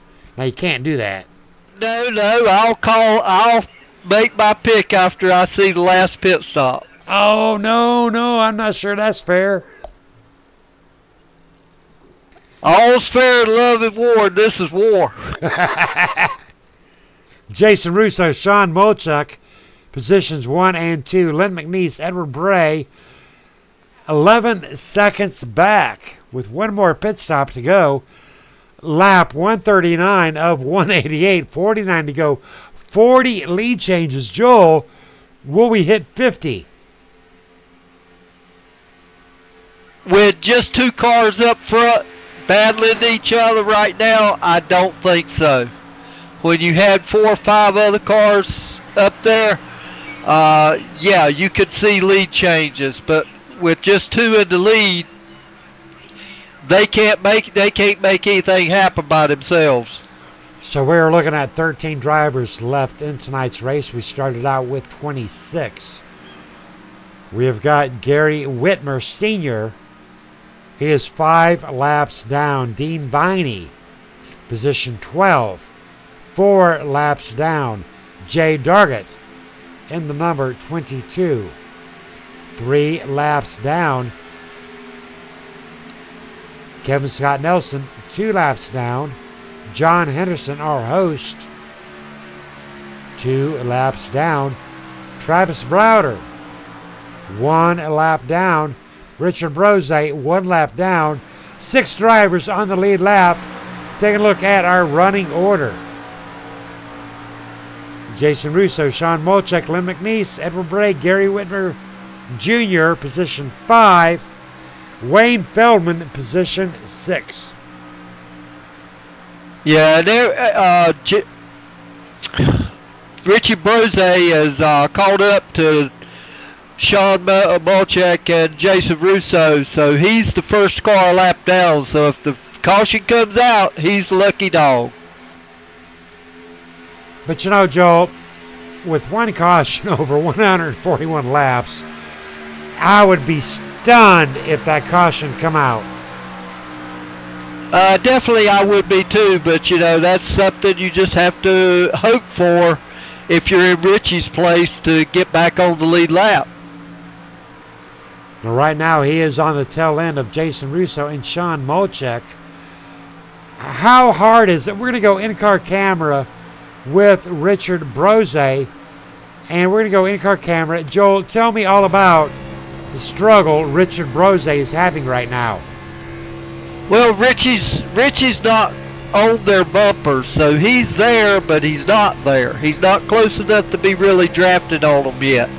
So well, he is now. He is now. Okay, he's moved up to them then. Well, they split. They swapped. Yeah. When those two swapped, that slowed them down enough that Richie got to their bumpers completely. So now it's become a 3-car draft. So those two, there's your lead change, and that's the way you're going to see lead changes as long as it's only 2 cars up racing in the top 2 by themselves. One gets hot, the other one will move up, let the ones underneath it, behind him go by, and then drop back down behind him. But in all reality, okay, if we go caution free, now we are not talking about the green flag pit stop that we still got to run. We still got to run a green flag pit stop. But right now, they know that Richie B is going to be full throttle. So Sean and Jason, they can swap anytime they want. Right now, Richie B, he's just a pawn. He's a helper. That's all he is. Oh, absolutely. And if you notice, Richie B backed off a little bit to let Jason get right back in front of him. There's no need Richie getting in front of those two or trying to get right on top of them. As long as he stays as close as he is to them, that he's drafting with them and not losing the draft, he's in a position to get the lucky dog if it comes out. But if Joel, he passes them, he can't go nowhere. But Joel, in the event of a swap, shouldn't he be between Sean and Jason? Because in the event of a swap, if he backs off and allows them in, what if he falls too far back? Jason and Sean, they are not going to wait. If I was Richie, I would put my ass in between position 1 and 2. Well, and you've got a point there, Scott, but Richie's driving very safe and defensively to not impact the lead cars. But he's falling back. He's falling back. He's not going to do that. But he's falling back. Look at it right now. He is falling back. He can't lose that draft. He's falling back, but he'll probably call to them and say, can you burp the throttle a little bit and let me catch up? Because I can tell you right now, Edward Bray's hoping for a caution, because that's the only way he's going to stay on the lead lap, because they've knocked off 3 seconds off of his time that he was in front of them already. All right, you know what, Joel? I'm going to do something unprecedented. I'm going to move us up into full radio channel. Don't speak. Don't speak. We don't want to disturb him. But I'm going to move us up, and I'm going to see what these guys are talking about. So just remain quiet, and we're going to sneak up on these guys. Okay, go ahead and go middle or single file. Jay, we're moving up. Not yet, not yet, not yet.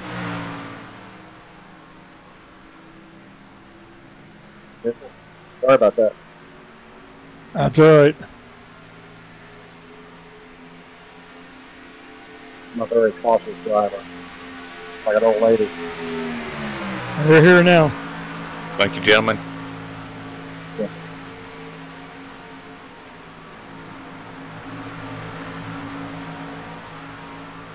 Yeah, go down. Come on down, John.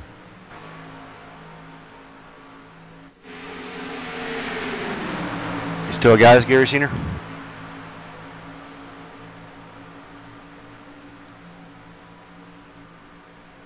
So that's what going fast feels like.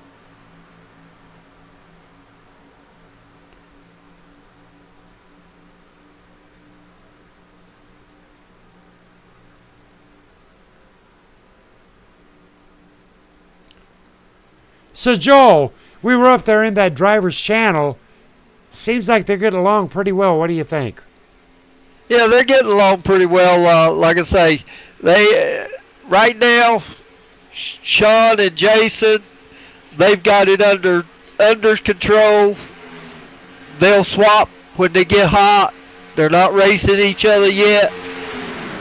They won't start racing each other until the last lap if nobody gets up to them. Lap 148 of 188, 40 laps to go. Jason Russo, Sean Molchek, Lynn McNeese, positions 1, 2, and 3. But position 3 is 4.3 seconds back.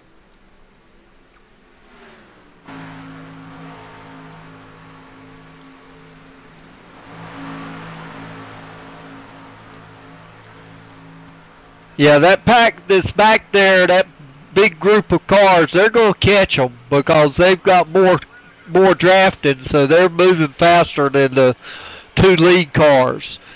So Richie will be overtaken here in a few minutes, and they'll either push him forward or they'll pass him, and he'll drop in behind them. All right, copy that. Joel, I'm going to put you on leaders, and I'm going to step away for 45 seconds, and I'll be right back. Roger that.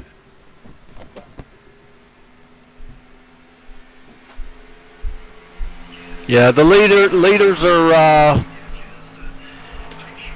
going to get overtaken here very shortly. They've knocking like almost a second a lap off of the lead car's time.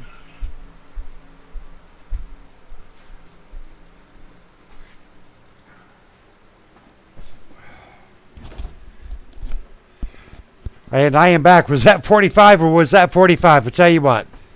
That was about 45. Messaging my wife to bring me a smoke, and she messaged me back and says, I'm not home. I had to run. And these drivers, they're having to run. But right now, Jason Russo, Sean Molchuk, well, with 38 to go, Joel, they definitely got a pit. What are you thinking? Are they going to run it out dry? You thinking they're going to short pit? I think Jason, Sean, and Edward will probably short pit once Edward gets there.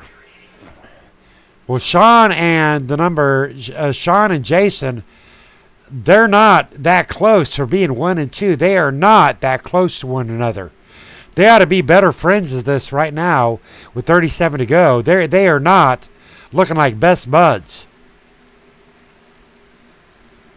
Yeah, they're fixing to get overtaken by that pack of cars, and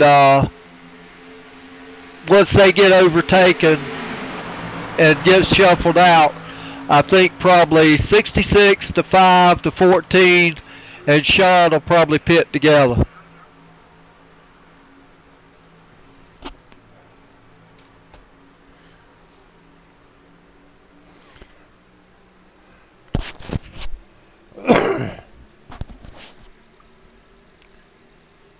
$152 laps in the books, 188.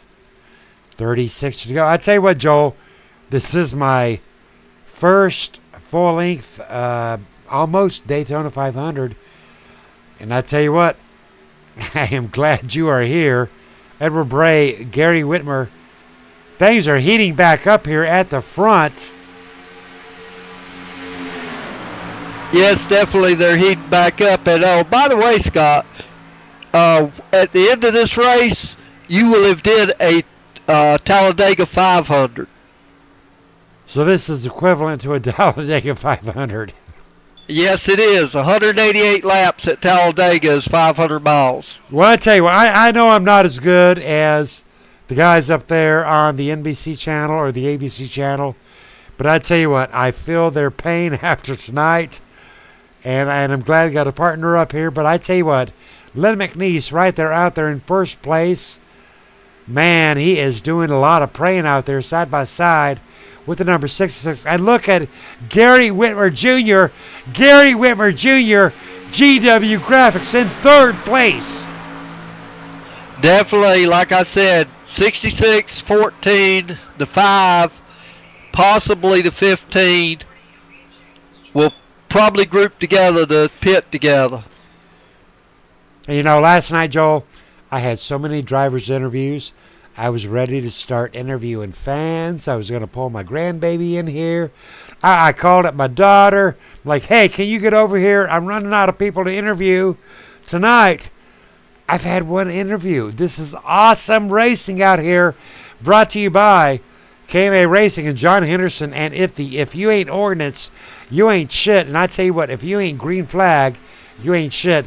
What a great race tonight. Joe Guy, 1 caution, totaling 3 laps, 154 laps of in, 34 to go.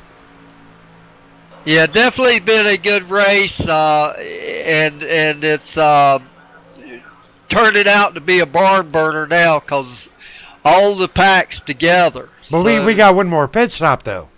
Yeah, one more pit stop, and that's gonna either make it or break it. So if they pit now, pit stop right, they're gonna be the ones that lead. If they pit now though, they'll stretch it. But man, they can make it, Joel. If they pit now, I think they can make it. So Joel, if you are in this situation, if you're racing side by side, I'm number 1.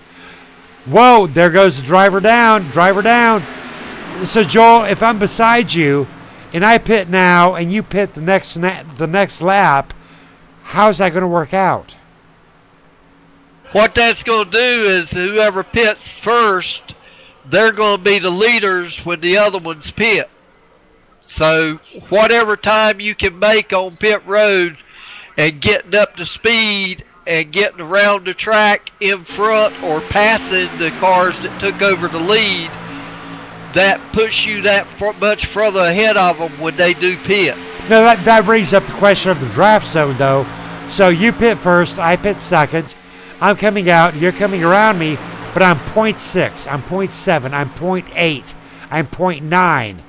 What is that number that I know all hope is lost? If I get past you and get 1.0 away from you, you've lost the draft totally. And unless you've got 2 or 3 partners, you're not going to catch me. So we are talking partners here. So let's talk about a 4-on-2. Will a 4-on-2 catch? A 4-on-2 would run down the two car team. Edward Bray out there in front leading 40 laps. Len McNeese leading 8. Gary Whitmer Jr. has led 2 tonight. Jason Russo leading 34. We are 2 hours and 32 minutes into tonight's race. Lap 157 of 188. 31 to go. This is the If You Ain't Ordnance, You Ain't Shit. Big shout out there to all the military, because I tell you what, if you ain't military, you know, we'd be lost. Simple as that, Joel. Oh, absolutely. The military, the people that have written that blank check to the United States of America that says, I'm going to give you all I've got, up to and including my life if need be, to protect this country and protect our way of life, deserve all the credit and all the accolades we can give them. And you know, I do want to give a big shout out here, my brother Anthony Kulovic. He was over in Desert Storm. He was over in Panama. Actually told me about a story about where he had a edible encounter with monkey brain out there in the military.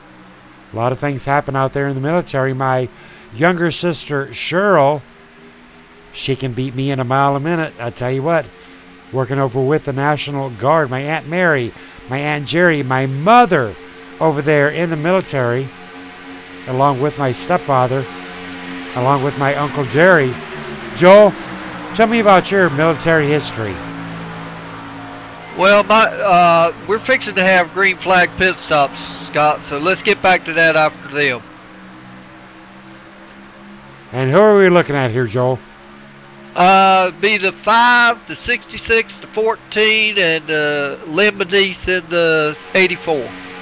Cameras are locked and loaded on that number 66, Edward Bray, and the number 5 of Gary Whitmer. Gary Whitmer up there in position number 1. And there is that number 22, Slim Jim, Lap Traffic, Jay Dargett, doing a hell of a job tonight, I tell you what. Edward Bray, Jason Russo, Richard Brose into pit row.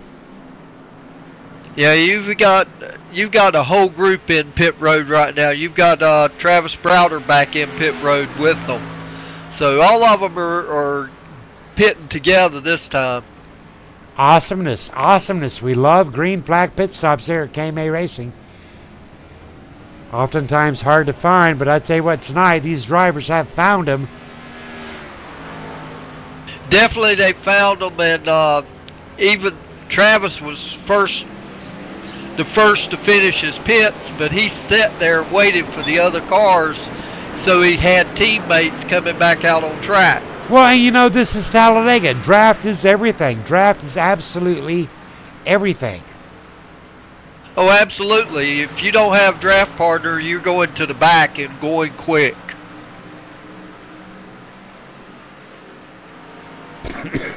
Now, Richie Brose and Travis are out in front, but they got 4 coming up behind them, and they'll get overtaken very shortly. Now, Joel, you've been teasing me all night. You told me you would tell me after the final round of green flag pit stops. Who is your driver for the night, Joel Guy? Edward Bray.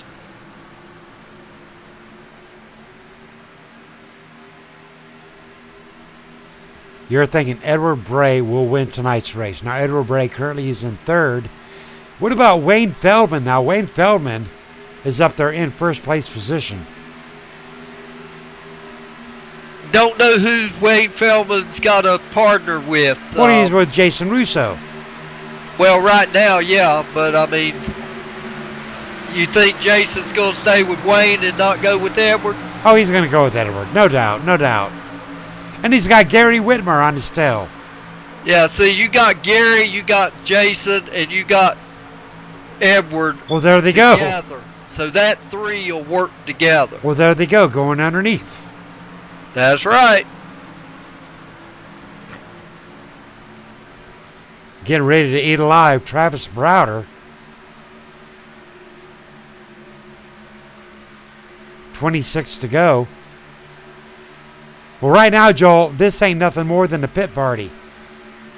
Oh, absolutely. That's all it is, the pit party, basically. Now, they got 26 laps to go. This is just a super fast pit party for a small group.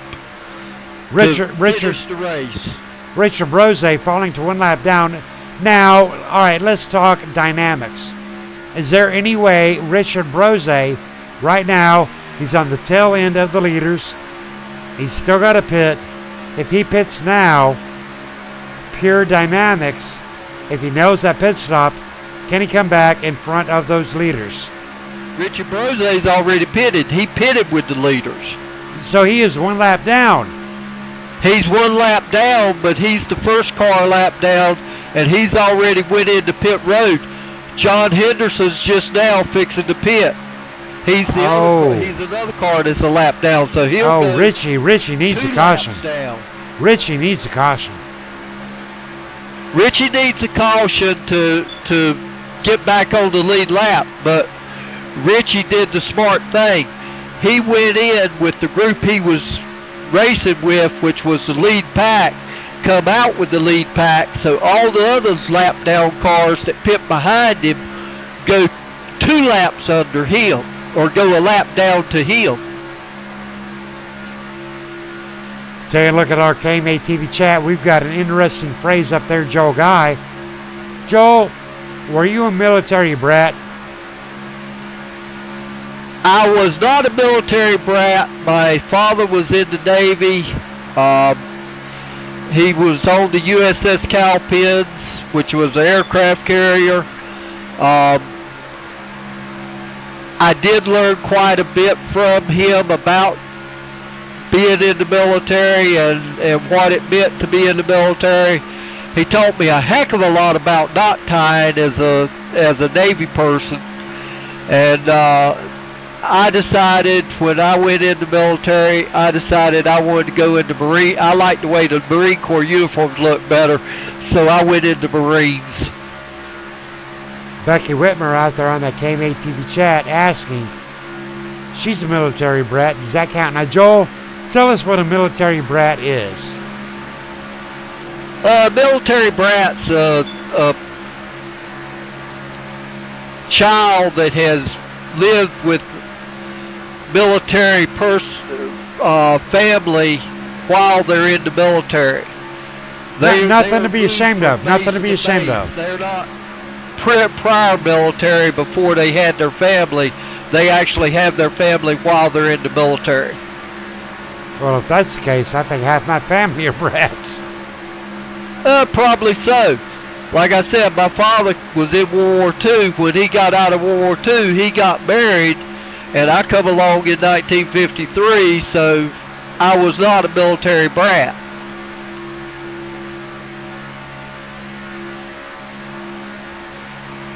But if I'd have been born during World War II, I would be classified a military brat.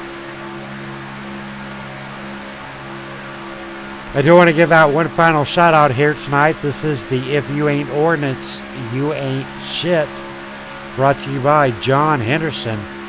And again, just a reminder, aviation ordnancemen operate and handle aviation ordnance equipment. They're responsible for the maintenance of guns, bombs, torpedoes, rockets, missiles. Their duties include the stowing, issuing, and loading of munitions and small arms. A lot of different types of ordnances, but I'll tell you what, they all matter. And a big shout out there to John Henderson for bringing our awareness to the ordnance. And you notice, Joel, it's not ordinance, it is ordnance.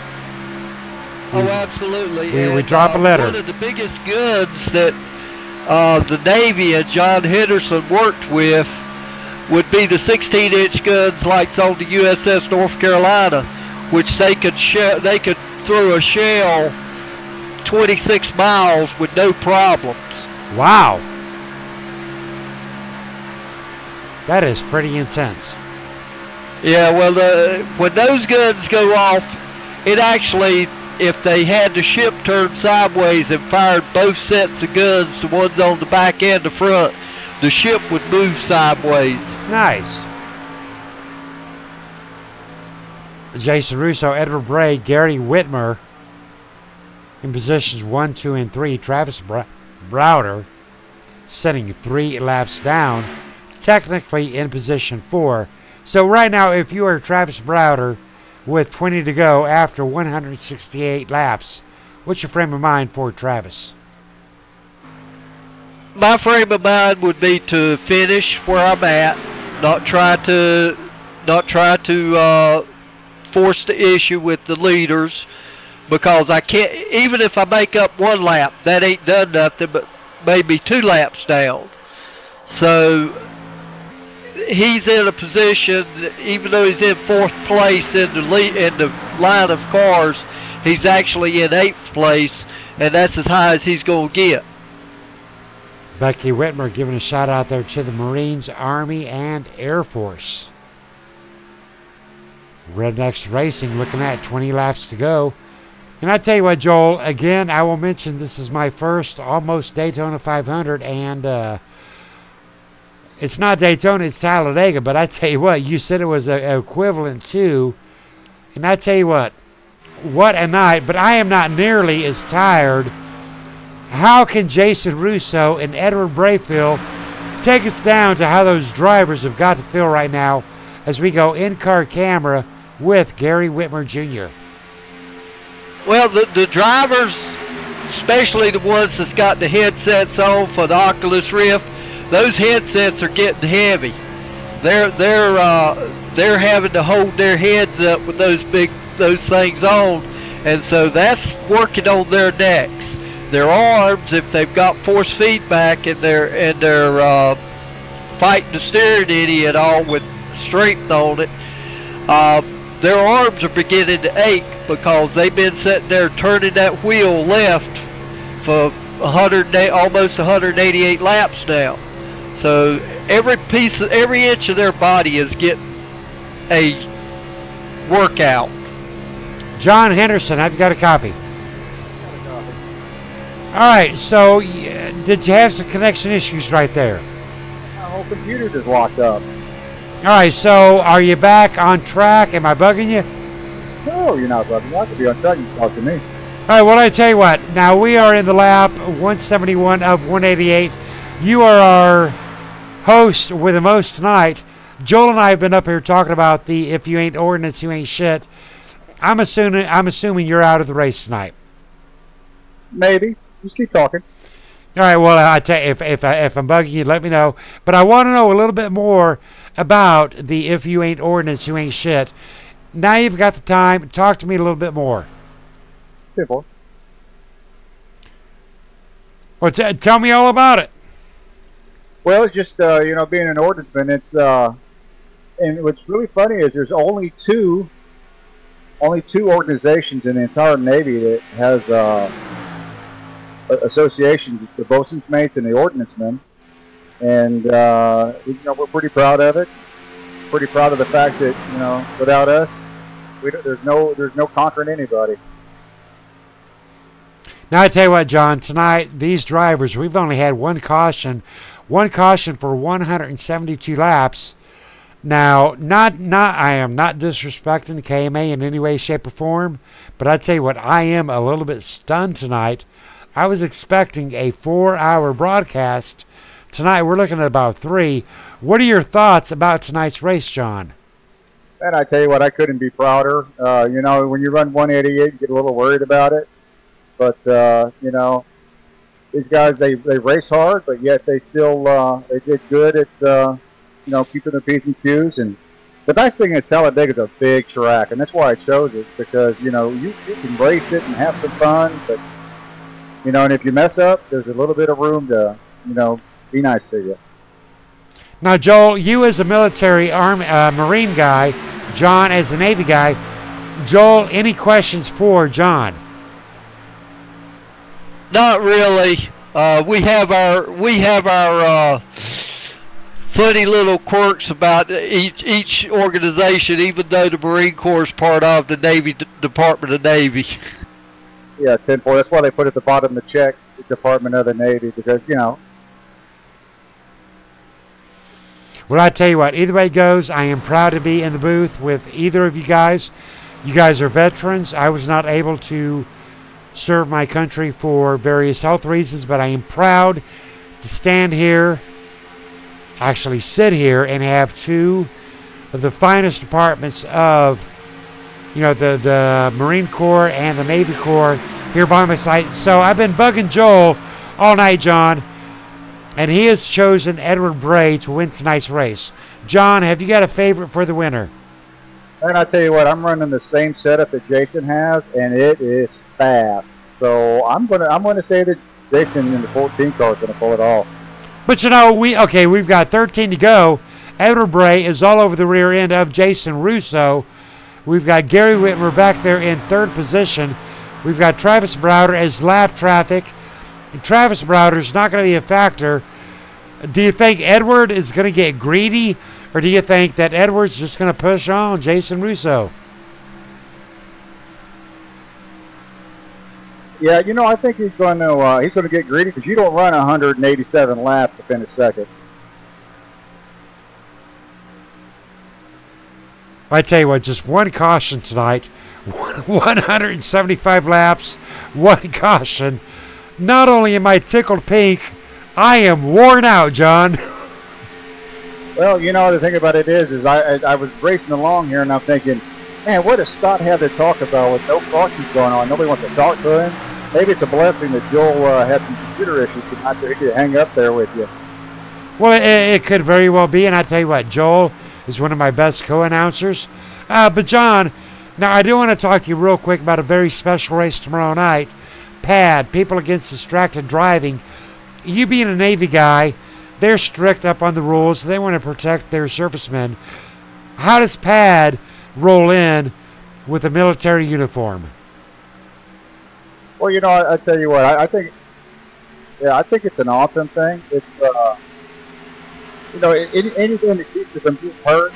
Because I tell you, I'm an older guy, but I see people all the time playing on their phone, you know, and I don't know how they don't kill each other out there. But I think that is awesome. All righty, copy that. All right, John, I'm going to put you back up there with the boys. I want to give you a big shout out tonight for bringing on the If You Ain't Ordnanceman. If you ain't ordnance, you ain't shit. Big shout out there to John Henderson. Thank you for your time, sir.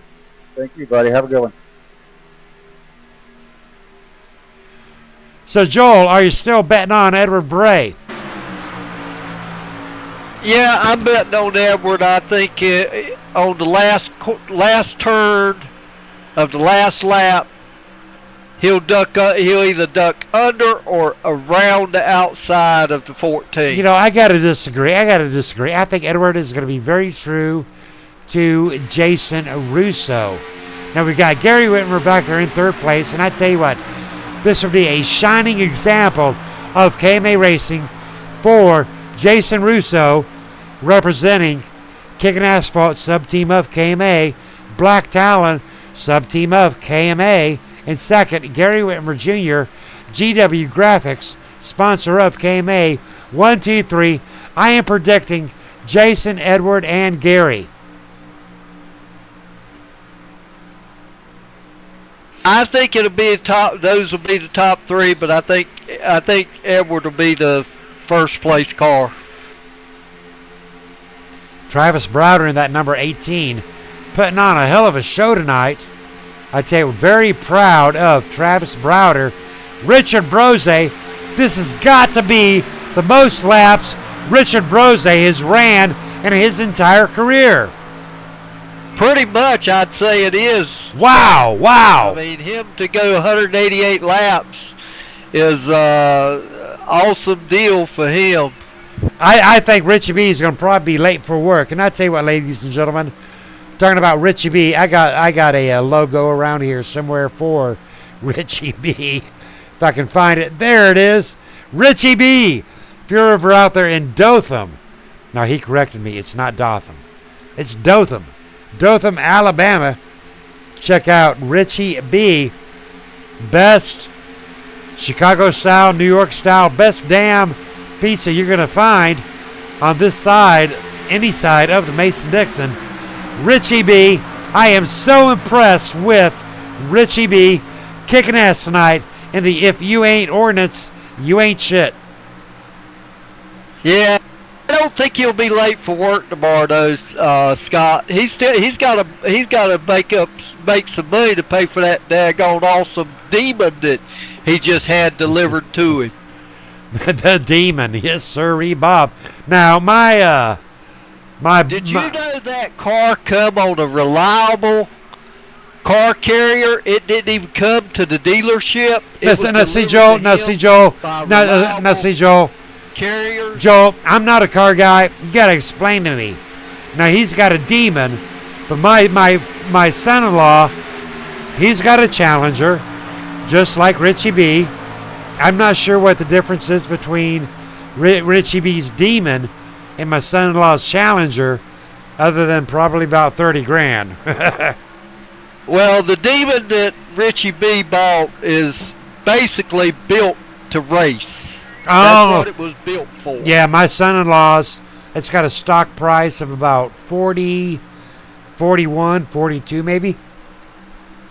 Yeah, that probably wouldn't even buy the motor that's in that demon that Richie B. Three wide.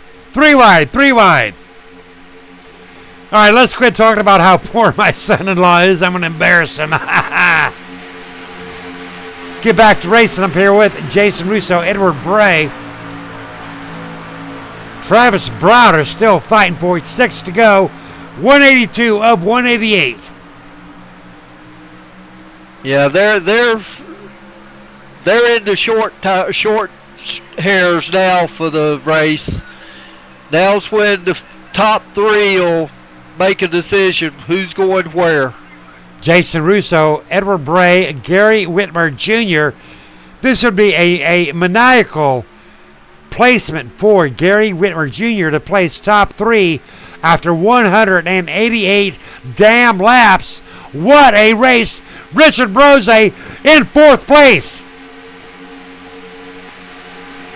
Yeah, Rich is in 4th place. And like I say, you know, those cars, they're going to stay right where they're at. Very special announcement coming across the board. Ladies and gentlemen, tomorrow the race for pad and the official quilt for pad will go up for auction tomorrow, and the link will be sent to the Kma Racing Facebook page. I'm going to get in on that auction come hell or high water. Joel, you better not challenge me. I want that quilt. But ladies and gentlemen, that quilt will go up for auction tomorrow. Information will be on the Kma Racing page. Lap 184 of 188. 4 laps to go in the If You Ain't Ordinance, You Ain't Shit. Yeah, that quilt's going to be something awesome, Scott. It's mine. It's mine. It's mine. I'd love to have it. It's mine. It's mine. I'm going to bid. I don't care how much it costs, because there is no price. There is no price on the education of the dangers of distracted driving. I've already got to take KMA TV quilt. I will have this quilt. But ladies and gentlemen, you are fair to bid on it. And we're going to be proud to do the bidding on this and to be part of the bidding of this. Going to be a great thing tomorrow night in our race for a pad on the first Sunday of the month. 3 to go, lap 185, 188. Joel, talk to me. Richie B's coming. Richie B's coming, but he's a lap down, so he's not going to win the race. He might get up there. Well, they might if they wreck. If they wreck, he might. Well, yeah, if they take out each other, no, he's still got to make it all the way around the track another lap before he would win. Jason Russo, Edward Bray, Gary Whitmer Jr.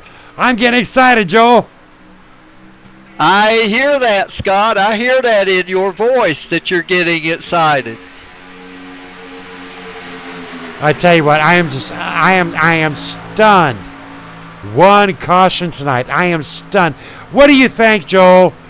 Now, we gave these guys an extra reset, so you can't say that was the deciding factor. What do you think the reason was? What I put on 100 laps, they kill each other. I put on 200 laps, they're good to go. What's up, Joel? The car's the difference, Scott. This car, it don't move around like the trucks, the Camaros, or the Mustangs, or the Toyota Camrys, or the SS Chevrolets. Well, I tell you what, Joel, it is now you against me. I voted for Jason. You voted for Edward Bray. We are on 1 to go. Talk us through this final lap. Well, the final lap is that Jason's in the lead, but Edward's right behind him. I say Edward will pull out on it before the trial will. He's got nowhere to pull out. The checker flag. He's got nowhere to pull out. He's got Richie B on his outside. 3 wide, Kevin Scott. He'll drop back. Yeah, there's nowhere. Well, now he can pull out, but if he pulls out, he's going to lose it. I think he's going to settle for second. Well, Gary Whitmer's not. Well, Gary Whitmer's got Travis Browder. Edward was going to try it. There, Edward, yes. Gary Whitmer going. Gary Whitmer going. He's going. Gary Whitmer. Gary Whitmer, second place. 3 wide finish. Oh, I don't know who won. Gary Whitmer won it. Gary Whitmer won it. Gary first. Oh, my goodness. Second, Edward Bray third. All right, now hold on. Let me catch up. Gary Whitmer won it. Jason second. Gary Whitmer wins it. Jason second, Edward Bray third. Joel, go on and talk to Edward Bray. Edward Bray, you got a copy on me. Hey, how's it going, Joe? Exciting race. Tell me how it worked out for you.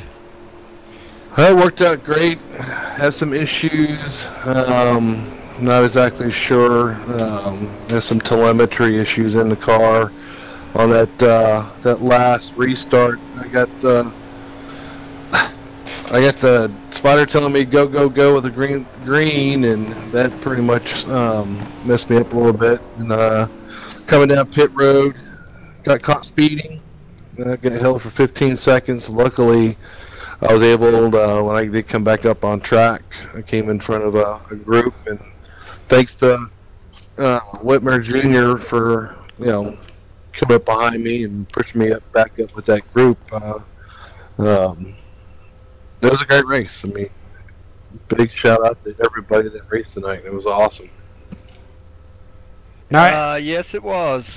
Now, Edward, I'm looking at the driver's side of your car. You got some Eagle flags up on that car.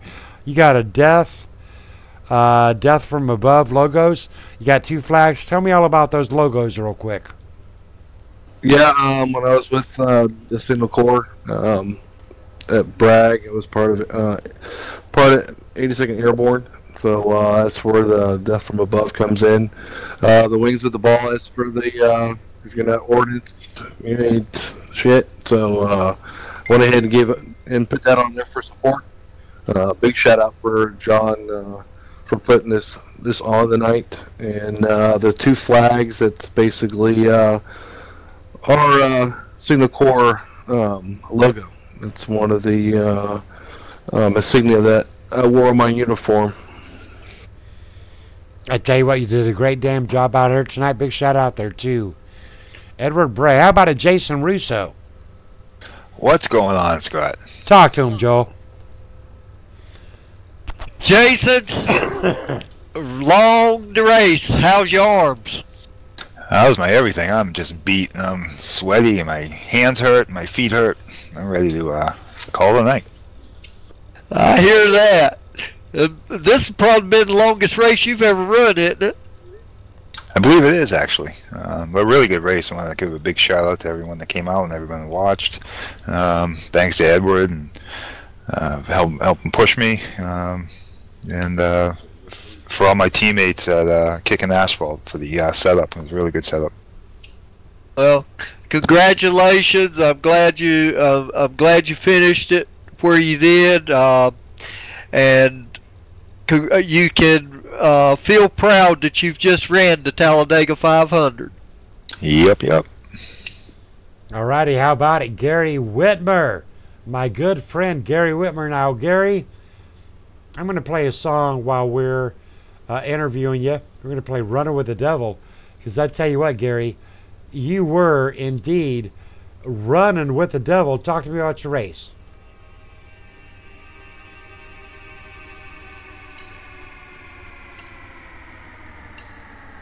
How about it, Gary Whitmer? Have you got a copy? I got you, Scott. Gary Whitmer, what a race tonight. Talk to me. Yeah, it was, of course it was long, but I treated it like a NIS race. You know, I raced those when Daytona, Talladega come around. I just paced myself, and here I am. I tell you what, you did a hell of a job right now. Was there any doubt in your mind with about 10 to go that you had this in the books? No, I was hoping that outside lane would open up, but I got into 2 laps to go, 1 lap to go, and that outside lane never did open up. And I knew Travis was behind me, and I was hoping he would stay with me if I went to the outside, and sure enough, he did. So, but you know, thanks a lot to Travis Browder. But you know, Travis Browder was lap traffic. That was kind of a risky move. Yeah, well, it's one of them things you got to do here at Restrictor Plate Racing. Well, I tell you what, Gary Whitmer, you have won one of the major events in the "If you ain't ordnance, you ain't shit" 188, and you have actually won the first of a 500 race put out by Kma Racing. Wow, I am and 1 caution. I am stunned. Just keep talking to me, Gary. Yep, and no resets used in this 188 laps. Wow, Joel, that is awesome. Final thoughts, Joel. Joel Guy, you got a copy. All right, I think Joel Guy is probably... Final thoughts are, Scott. There you go. It was an awesome race. They did an outstanding job. You picked the right car for this track, for this race, because it don't, like I say, it don't move around like the trucks or the Cup cars or the Xfinity cars, and that's what usually causes the cautions, is the vehicle moving around in front of the other cars. I tell you what, Gary Whitmer. Now tomorrow night we have got our race for pad. Do you think we can expect the same thing in tomorrow night's race, Gary? I hope so. That would be awesome to go, you know, the 100 laps, 125 laps for pad. Now, what do you think the deciding factor was tonight? Because, again, you know, 188 laps with one caution. We ran 185 laps caution-free. What was the deciding factor out here, Gary? As far as running with no cautions, trying to keep everybody calm is the main thing, and put that mentality out there that it's a long race and you can't win it on the first 20, the first 50, first 80, or the first 100. You just have to pace yourself. All right, I tell you what, Gary Whitmer winning the If You Ain't Ordnance, You Ain't Shit. Big shout out there to Gary Whitmer Jr. and GW Graphics. Good job, Gary. Thanks, guys. All right, Joe Guy, I'm going to let you round us out. And I tell you what, the results have been shown. The summary has been shown. So, Joel, walk us out of here. Well, Scott, it's been a great race tonight. We had 188 laps, and it was hard racing. Most of it all green flag, plenty of green flag stops, and the drivers were in great shape doing it, and it just made for a fantastic race and a fantastic broadcast, and I'm glad I could be a part of it. All righty, copy that. I am Scott Kolovic. He is Joel Guy. And ladies and gentlemen, we are out of here. We'll see you tomorrow night in the race for pad. Thank you for your help, Joel Guy. Thank you, Scott, for letting me get in the booth with you, and we'll see you tomorrow night.